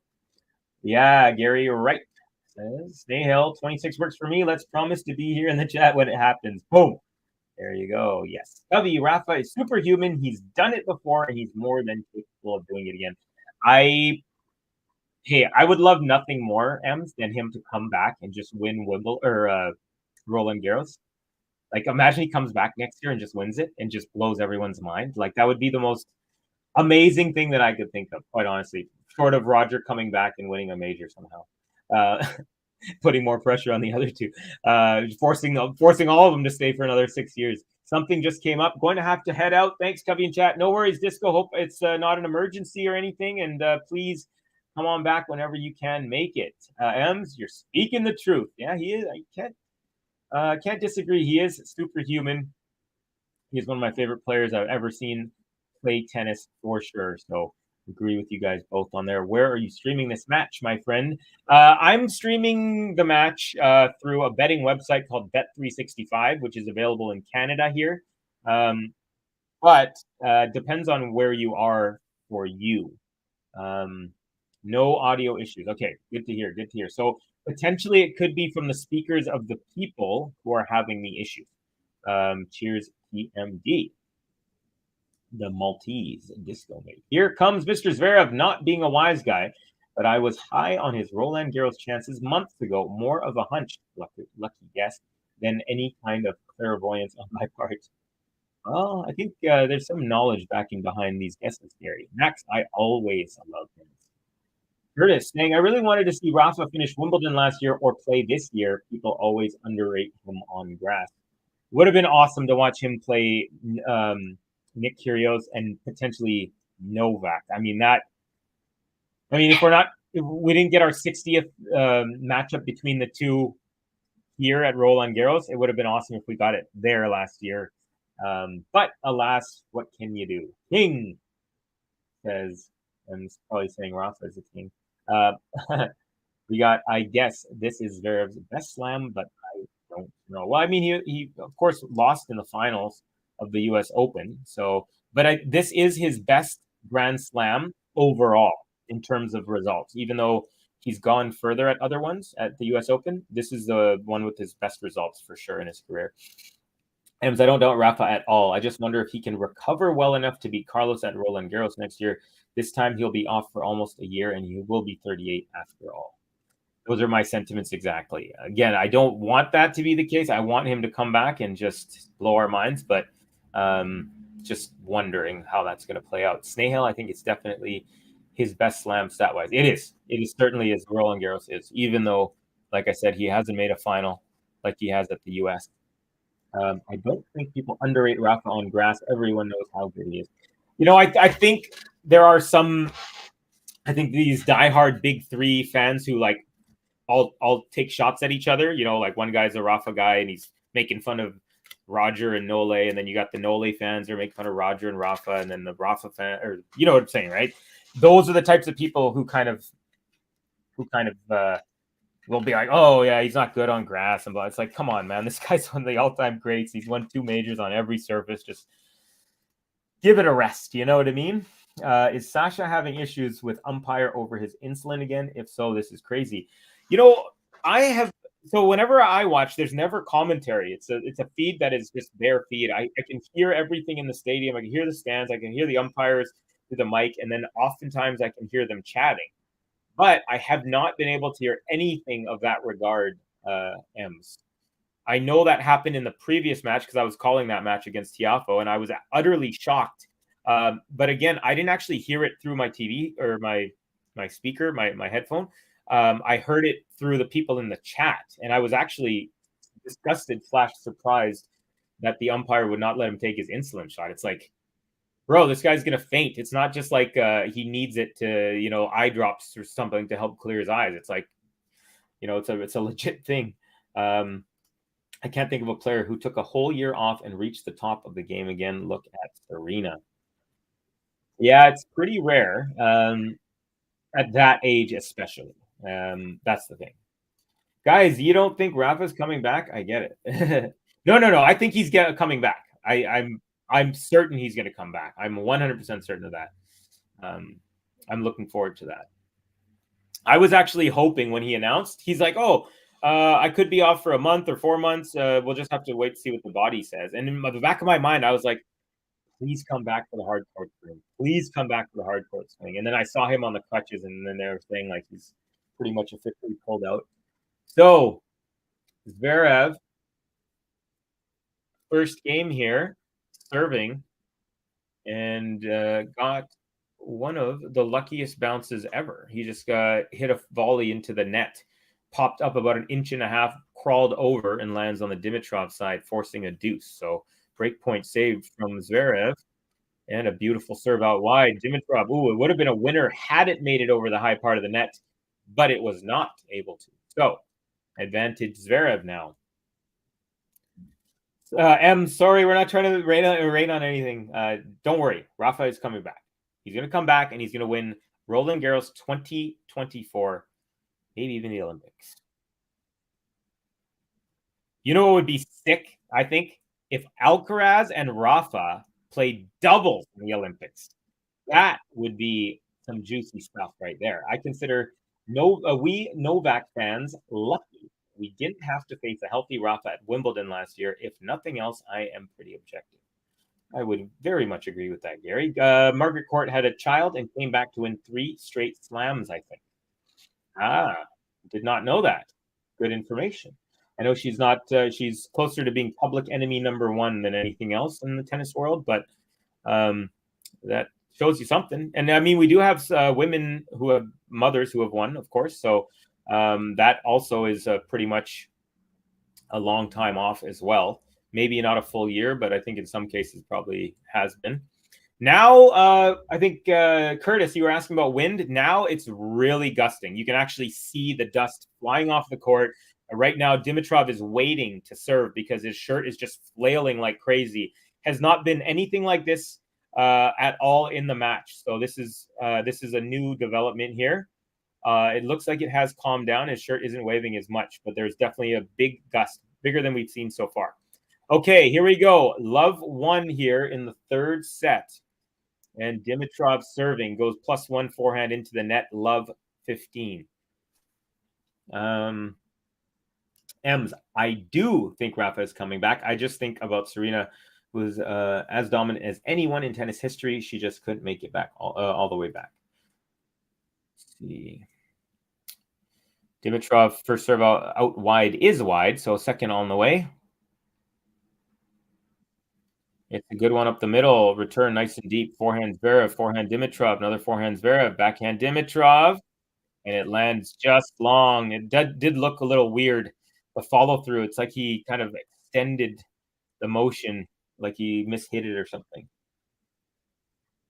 Whoa, Covey, Carlos and Rafa doubles. Yes, yeah, wouldn't that be?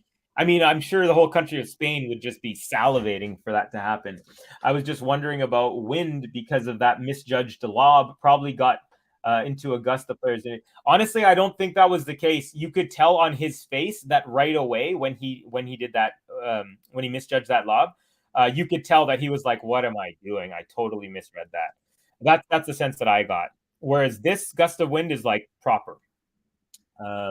Curtis, great information about court. Not sure that that compares to today's athletic demands, but still that's outrageous. Yeah, I mean, winning 3 in a row, huh? Like that's very, very crazy. All right, Dimitrov under heavy pressure. Love 40 in his first service game of the set. So he's already down a couple sets, and he's in danger of getting down a break here in set number 3.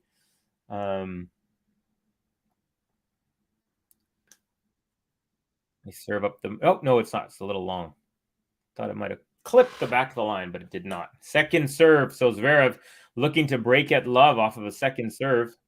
Serve is good. Backhand up the middle. Now forehand Dimitrov off the tape and then goes long, and it is a break to Love for Sasha ZVEREV. Excuse me. Sasha ZVEREV.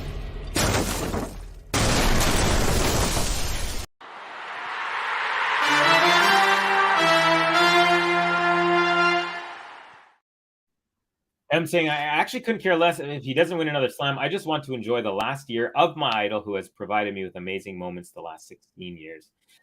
You know, my goal is to watch him play live, and I would like to do it before he retires, meaning I don't want to necessarily watch him for the first time, say like in 6 or 7 years when he's doing like a exhibition match or a seniors kind of whatever. I want to see him when he still in that ability to like destroy the ball with that forehand. I just like watch it. That's probably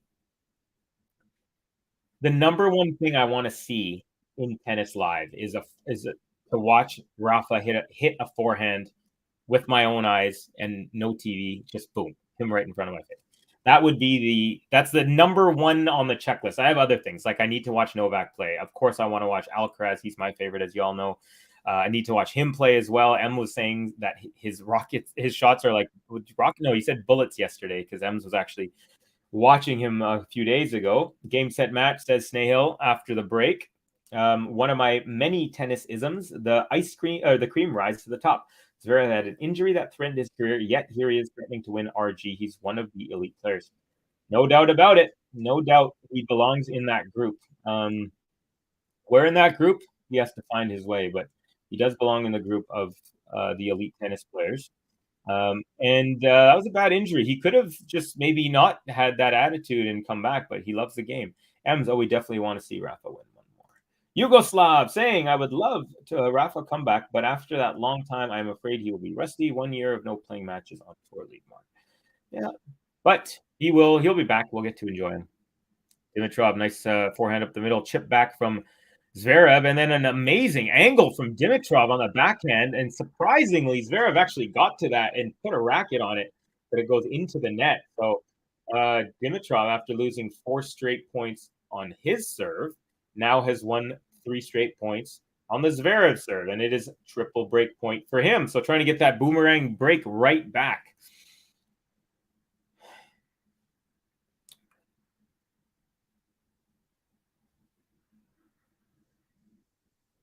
Beautiful serve out wide. An even better chip back from the Dimitrov on a crazy angle. Zverev gets to it quickly, though, and goes cross court off of that, and it's a winner. So he saves one. A couple more on the way.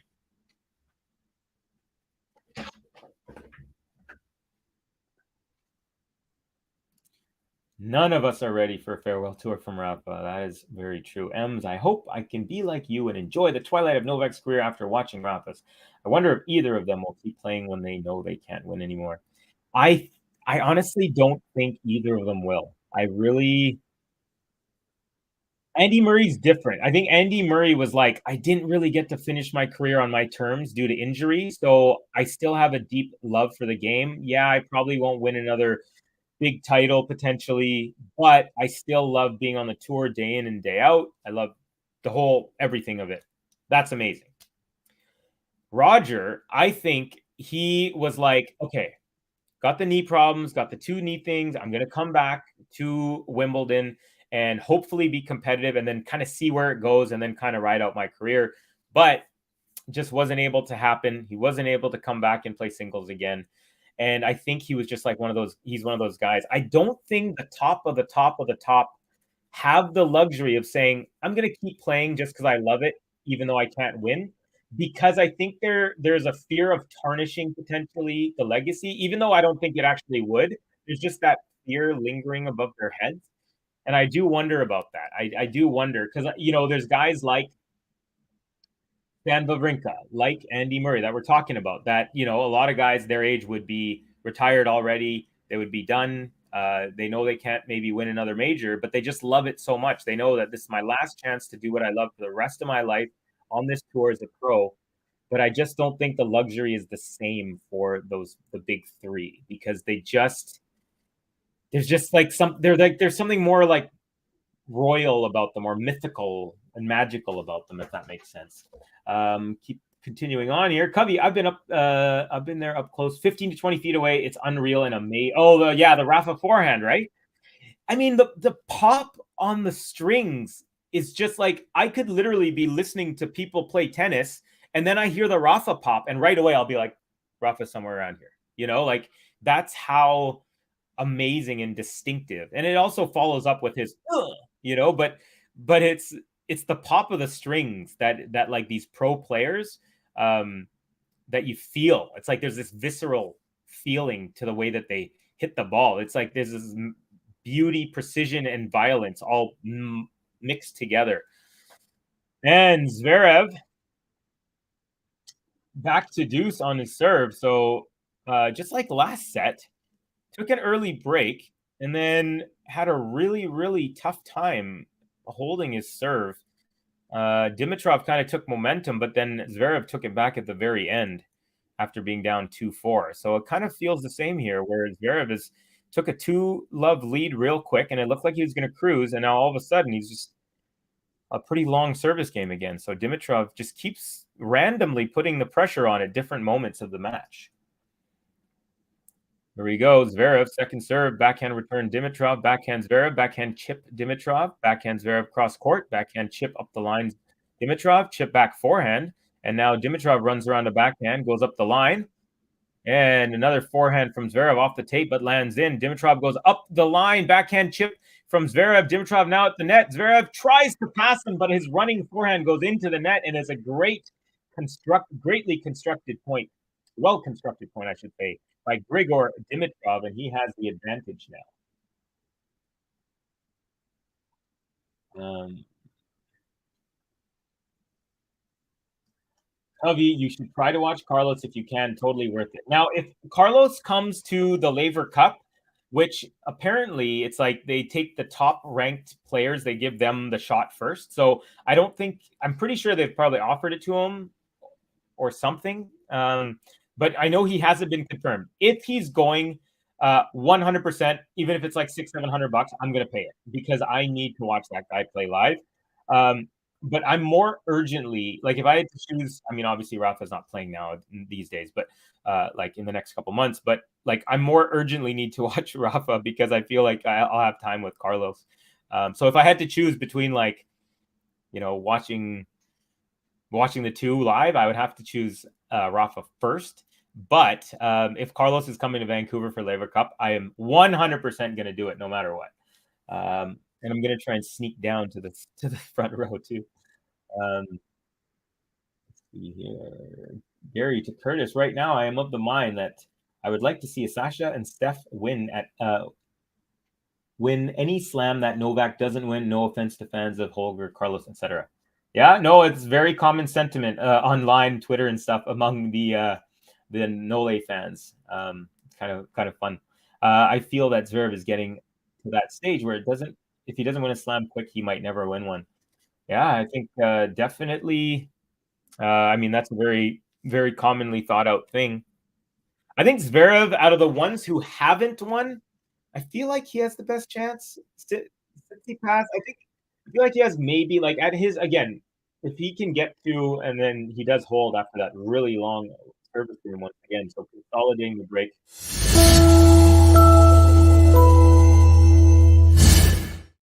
Yeah, I feel like out of that group of next gen who have yet to win one, I feel like Zverev has maybe like 1 or 2, 3% more chance, a better chance than Tsitsipas. But those two are definitely.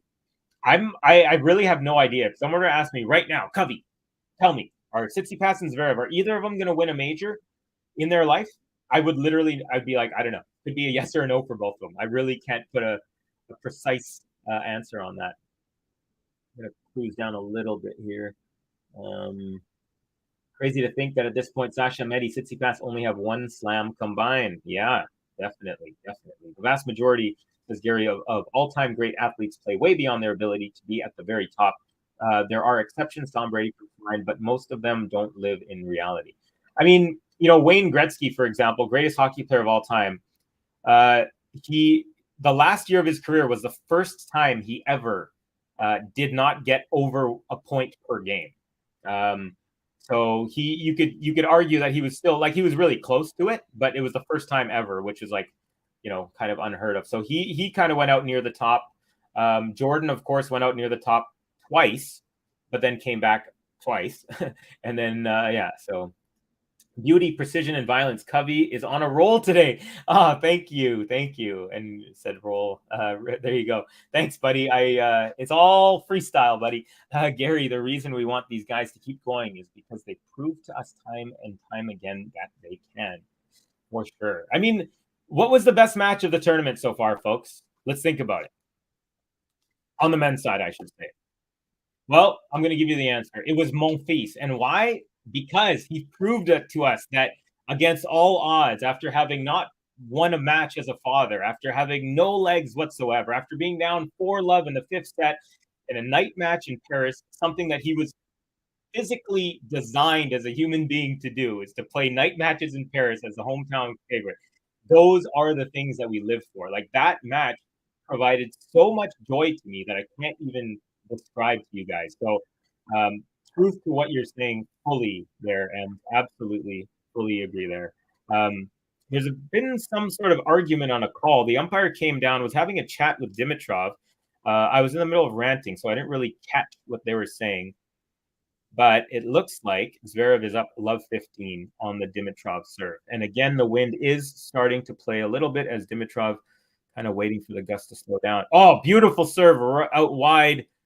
And a backhand block return lands about 2 inches long from the baseline. Great serve. And it's 15 all. Let's see. Manor Covey, if Carlos playing on one court, but I'm playing on the other court, what court would you choose? I would 100% go to your court first. Definitely.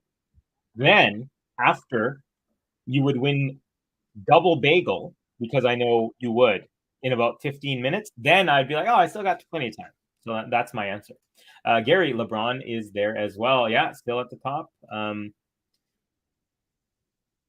But so my only thing is, it's this aura, right, for the all-time great. And I feel like they're just so competitive that it would just be so hard for one of these guys to be like, I'm into this tournament, but I just don't know if I can do it. And a lot of it has to do with their mentality, because we might not believe they can do it, but if they believe they can do it, then watch out, because they're the ones that need to believe, not us, right? The Compliment King, did LeBron decide to retire? Did I miss that? No, I think what he's saying is that he's still at the top of his game at this age. Like he hasn't dropped off really.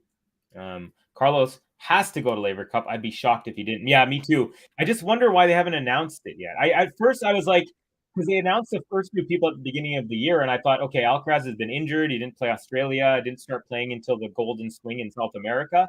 So maybe they're waiting for that. But I'm kind of surprised now that they haven't announced him or anyone else for that matter. Dimitrov here, game point at 40-30, trying to get on the board. Gosh, I hope Ben is coming in here soon, because I need to leave to take my mom to physio.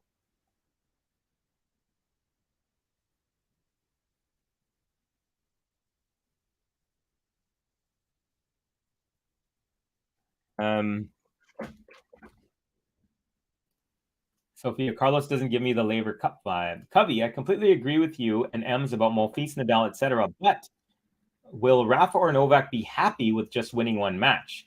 They have both actually said the answer is no. Time will tell. That's what I'm saying. I really don't. I don't think that they will. Like, if they don't believe they could win a tournament, I don't think they would play it. The only thing I could see is, like, say it's like the end of your career and maybe Rafa wants to play in Barcelona, Madrid. Let's just say hypothetically in 2 years, in 2025, Rafa's still playing and he's like, okay, I want to end my career playing in Barcelona, Madrid. Let's say, oh, I haven't played since Australia, and then blah, blah, blah, blah. I just want to end my career there. I could see that. But trying to continue playing in majors where they don't think they can win, I don't think they would play, just because they have such high standards and all that stuff for themselves. But I could be wrong. Again, I don't know if I'm right or not. That's how I see it. Sophia, Sasha, and Steph would make me very sad and very happy at the same time. So say Bosch Wild, because I said so. Vavasori Kecmanovic was a banger too. Oh, okay, yeah.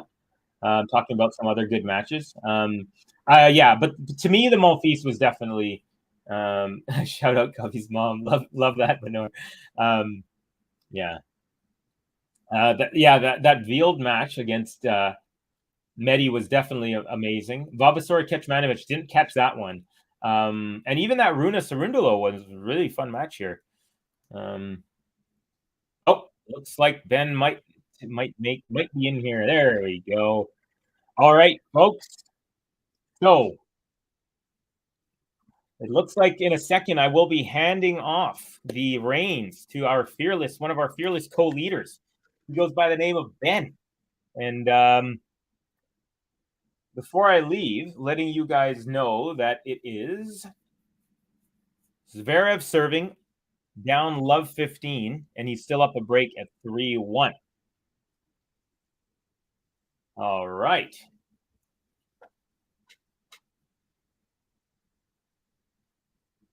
$15 all here. Zverev, 3 games away from a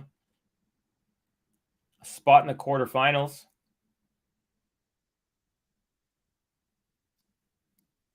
Here we go. Dimitrov with a nice backhand, deep forehand from Zverev, goes long. And I think, hey, look who we got in the house, folks. Ben has made it. He's good. I'm going to be passing the baton to Ben, as I do have to take my mother to a physiotherapy class. No problem, man. So, you go. You shoot off. Okay, buddy. Yeah, it's been a great one. Be good to the people in the chat. They've been great to me. That's it, mate. Right. All right, folks. You guys have a good one with Ben, and we'll see you all soon. I'll be calling the Alcaraz match tomorrow and potentially Saba as well. So stay tuned for those. Covey out. See you later, bud. Right, here we go. I'm here to take you. It's almost like they do with some of the Grand National. They have the commentator for the first half of the race. Is this the second half, or is this just the end of the race? We don't know yet. We'll wait and see here. Zverev, I've been keeping an eye on it, and it just seems like a real topsy-turvy match, this one. It just, I've lost count of how many love 40s I've seen on this match so far, and then people coming back. But it seems to be Zverev who's been doing it the most convincingly so far. And Zverev goes down the line there, cross court from Dimi. That one on the line from Zverev. High level here from Zverev, pushing Dimi around. And there you go. Feel like break points. And as you can see on the screen, Dimitrov has only taken 1 of 16. I mean, the match could have been so different, especially that second set. But Zverev, is he starting to come back to his best on the clay courts? Can he avoid getting broken here? Looking for a 4-1 lead. Just trying to tie this one up. He will be playing the winner of the other match, playing right now. And that is, yeah, Echeverri by the looks of it. That's how I thought it might go. I didn't expect a bagel in there, my word. Crazy. First serve into the net from Zverev. Yeah, Gary saying, Ben, Zverev to the final, like you said earlier. It's very possible. I think that this is a person. I said it. Oh, and he's double faulted to give the break back. Have I affected Sasha Zverev right now by coming in the stream?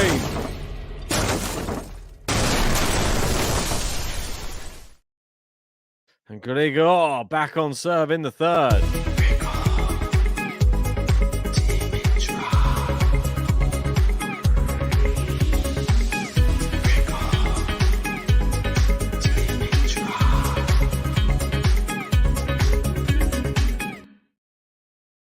Right, so back on serve, Zverev. Let me have a look at the double faults. 5 double faults for the match so far. Only 3 aces, which not that regular for a Sasha Zverev match. I'm saying it's my fault. Possible. Don't forget, Zverev was the first person I named. We had to name people who we would have as our surprise packages for Roland Garros outside the top 10. Zverev was my first pick. And I know JG went with Dusan Lajovic. Zverev, for me, seemed like an obvious choice. I know he's down in 22nd seed, but the way he played last year, if he comes even close to that, if you can nearly defeat Nadal, then you probably can beat everybody else. Yeah, Curtis saying, I still don't expect Grigor to win the set.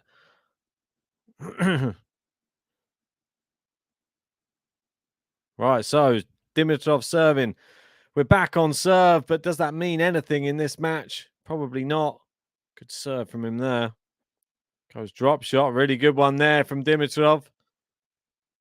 Interesting outfit he's got on here. This Lacoste. Very luminous stripes on it. I'm not sure how I feel about it, to be honest. It's a little bit high-vis jacket style. Misses the first serve. Will Zverev be able to just get the break straight back here? Will we be at 3-3 instead? Oh, it's a double fault from Dimitrov as well now. He's shaking his head. disappointing. The crowd sort of getting a bit agitated now. It's been a good match, but has been one-sided in spells, that's for sure.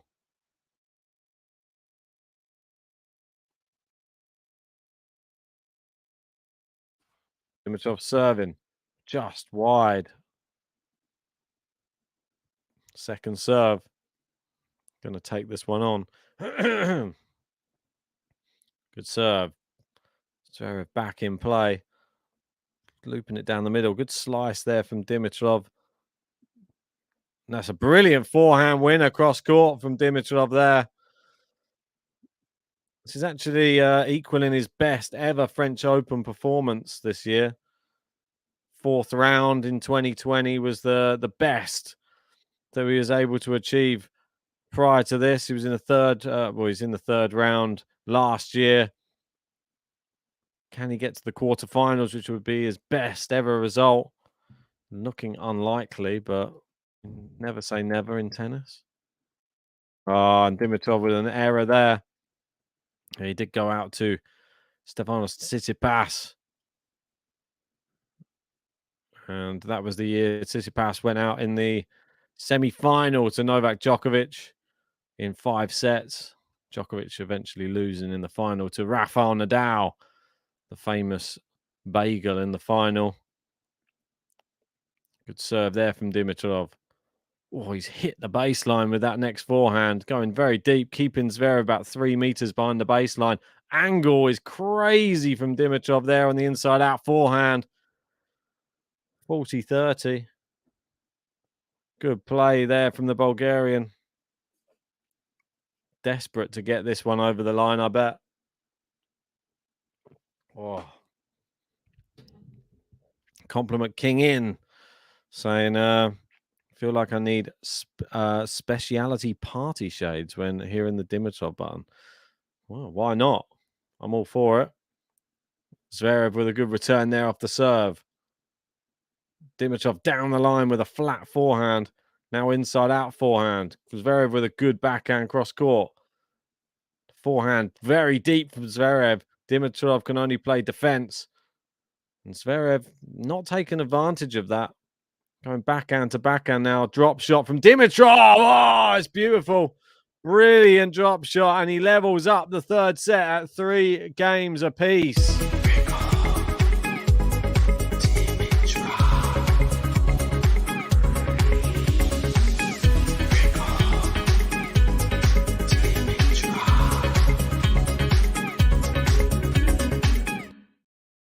Wow, I've seen a few of those drop shots. They've been pretty consistent on the Dimitrov side. That is consolidation of the break that he just got.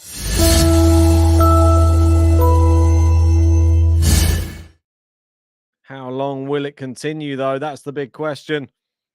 And Zverev now serving on serve. 3-all in the other match playing right now. Well, I mean, it's 3-love in the third. Looks like only a matter of time. It's called out, this serve, and Zverev, as usual, goes to check the mark. I mean, it looks, I'm not sure. I think it may have just caught the edge of the line. Dimitrov doesn't look happy. He's saying, how was this in? I mean, it looks beside the line, if I'm honest. We'll see the replay. And yeah, I mean, just touching. Yeah. Now Dimitrov goes to clean the service line just to prevent any other marks getting in the way of a Zverev serve. Serve into the net. Doesn't go over, though. Clip the net cord, comes back on his own side. Zverev serving here for the second serve. It's a double fault. It's not a good one. Maybe that's justice for Grigor Dimitrov, but it showed that the other serve caught the very slimmest edge of the line. He didn't seem very happy about it. But Zverev still with the problems with the serve at the moment. It's not double fault number 6. Zverev serving here. Into the net with another serve. The crowd want a bit more tennis by the sounds of it. Is Zverev going to oblige? Second serve is in. And it is long from Dimitrov. What a waste. I mean, he gets a look at a second serve, fires it long. Needs to do better. That's what I'll say on that.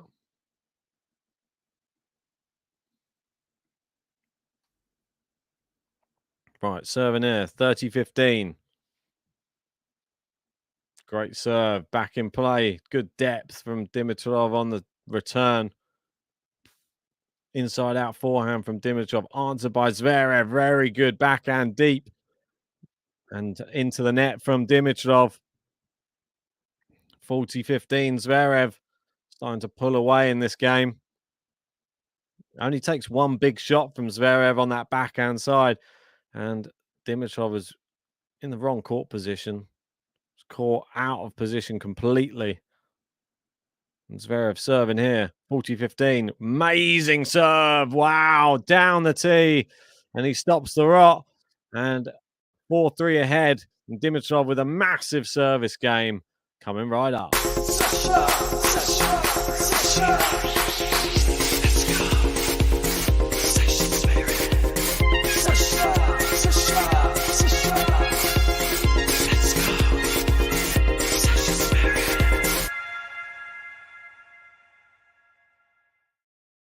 They got a bit of Queen playing there in the arena. We will rock you.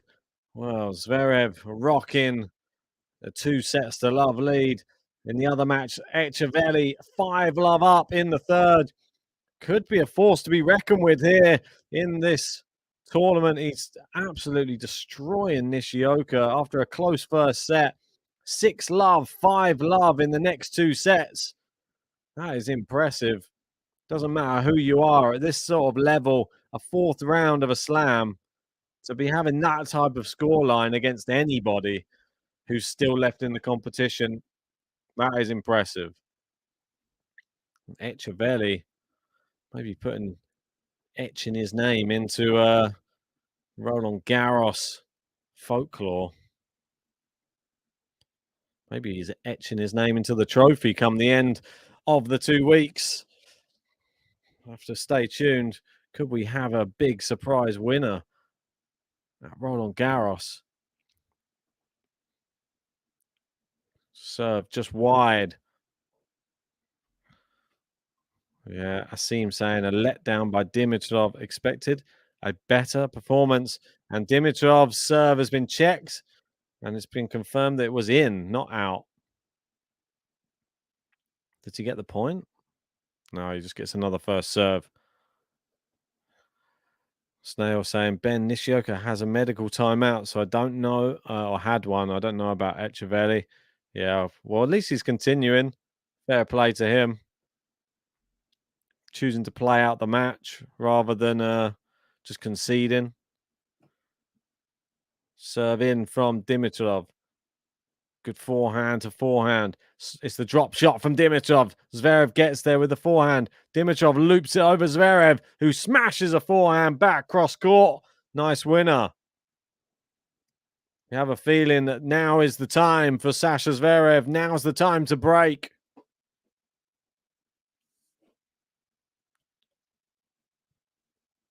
He'll give himself the opportunity to serve this out if he does. 2 hours 10 on the clock. Dimitrov into the net with the first serve.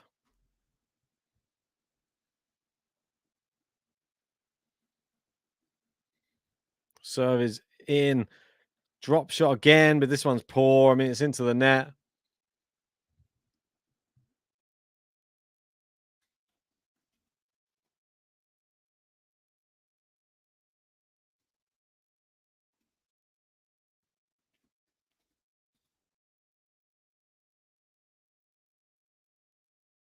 Just writing a quick message to Sarundala.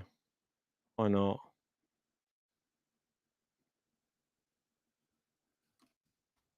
Oh, it's just long from Dimitrov. He went with power.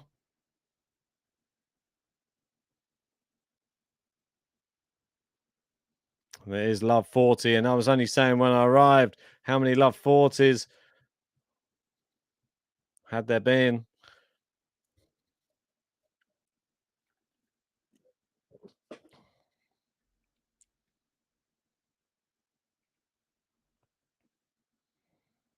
Right, serving into the net from Dimitrov. Looks like the end could be near for him. Oh, good serve out wide from Dimitrov. I mean, it was right on the line. It is 15-40. Wow.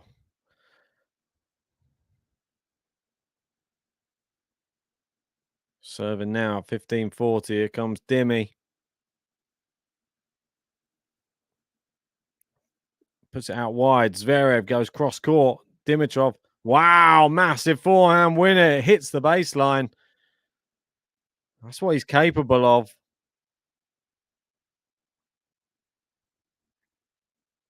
Yeah, I mean, he really let that one fly.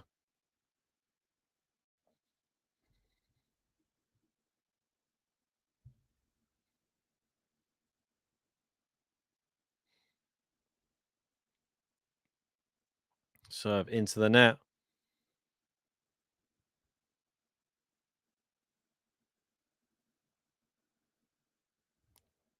Double fault. What a way to give away the break. And Zverev will be serving for the match.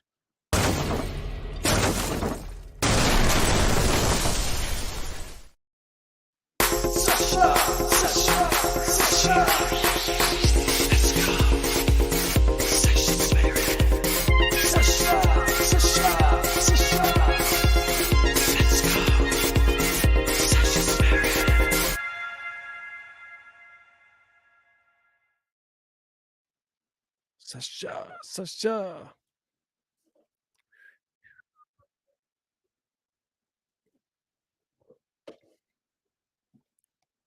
Right, the crowd starting to get going.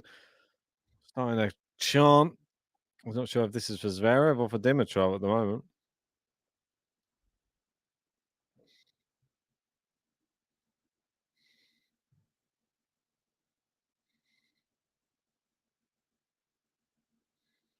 Right, Zverev serving for the match.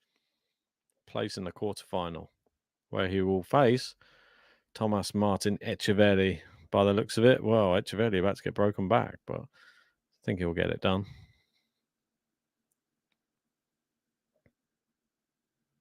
Not sure what's going on behind Zverev. There's a lot of people laughing. Serving. This is the first serve. Second serve. He won't want any more double faults. They're level on double faults in this one. Good second serve. It's into the net from Dimi. Poor. Max saying Ben is here to save the best for the last of the match. Well, feel like the level been up and down, that's for sure.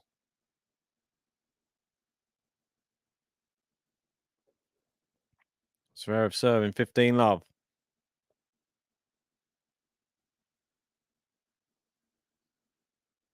Good serve. Back in play from Dimi. Forehand. Wow, what pace. A terrible forehand from Dimi there. 30 love. 2 points away for Sasha Zverev now.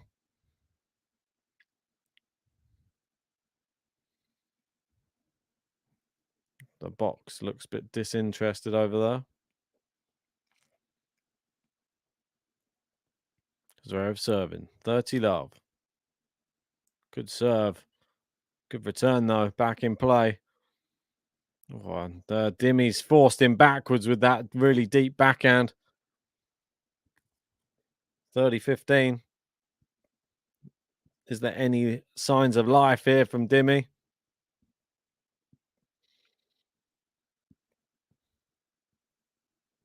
Zverev just 2 big serves away from the quarterfinal. Back-to-back quarterfinals, I should say. Remember what happened in last year's one? Took out a young Spaniard, didn't he? Then faced an older Spaniard in the next round. Oh, a slice from Dimi. Forehand cross court. It's long from Dimitrov. And here we go. It is match point. Match point. Match point. Sasha Zverev. 2 hours, 17 minutes. These night matches don't seem to take him too long. This one's been a bit back to front, up and down, side to side. But ultimately, it's going to be the same result. And there it is. It's wide. Sasha Zverev through in straight sets. 6-1, 6-4, 6-3. As Grigor Dimitrov exits the French Open, but equaling his best ever performance at the French, getting to the fourth round. And Sasha Zverev, he's into the quarterfinals. And he has a real good chance of getting to the semi-final. He'll be playing, looks like Thomas Martin Echeverry, who has match point right now as well. How strange. They're both going to probably end at exactly the same time. That's the way it looks like. Great stuff, says Curtis. And Dimitrov makes a quick exit. Signs a few tennis balls on the way. Like the nice guy that he is. Mr. Nice Guy on the tennis court, as we know. Just onto the other match. Just quickly, it's just flicked over. Echeverry, Nishioka on match point right now as well. This is just to confirm. Will Sasha be playing? Well, Nishioka saves match point. Nishioka not done yet. Little Yoshi making a little bit of a fight of it. But it looks like it will be Echeverry. That looks like the most likely thing. That will happen. But Echeverry's still 2 points away. Anyway, I'm going to wrap this one up. Great to have everybody in. Cheers to Covey for covering the majority of this one. Make sure to join tomorrow. There will be more tennis action coming up. Obviously, we've got Svitolina Sabalenka. We've got Djokovic versus Karen Khachanov. And we also have the big one in the evening. That's right. It's Carlos Alcaraz versus Stefanos Tsitsipas. Don't miss it. Don't go anywhere. And for tonight, we're over and out. I think Yoshi's going to try and come back now. Anyway, take it easy, guys. See you tomorrow.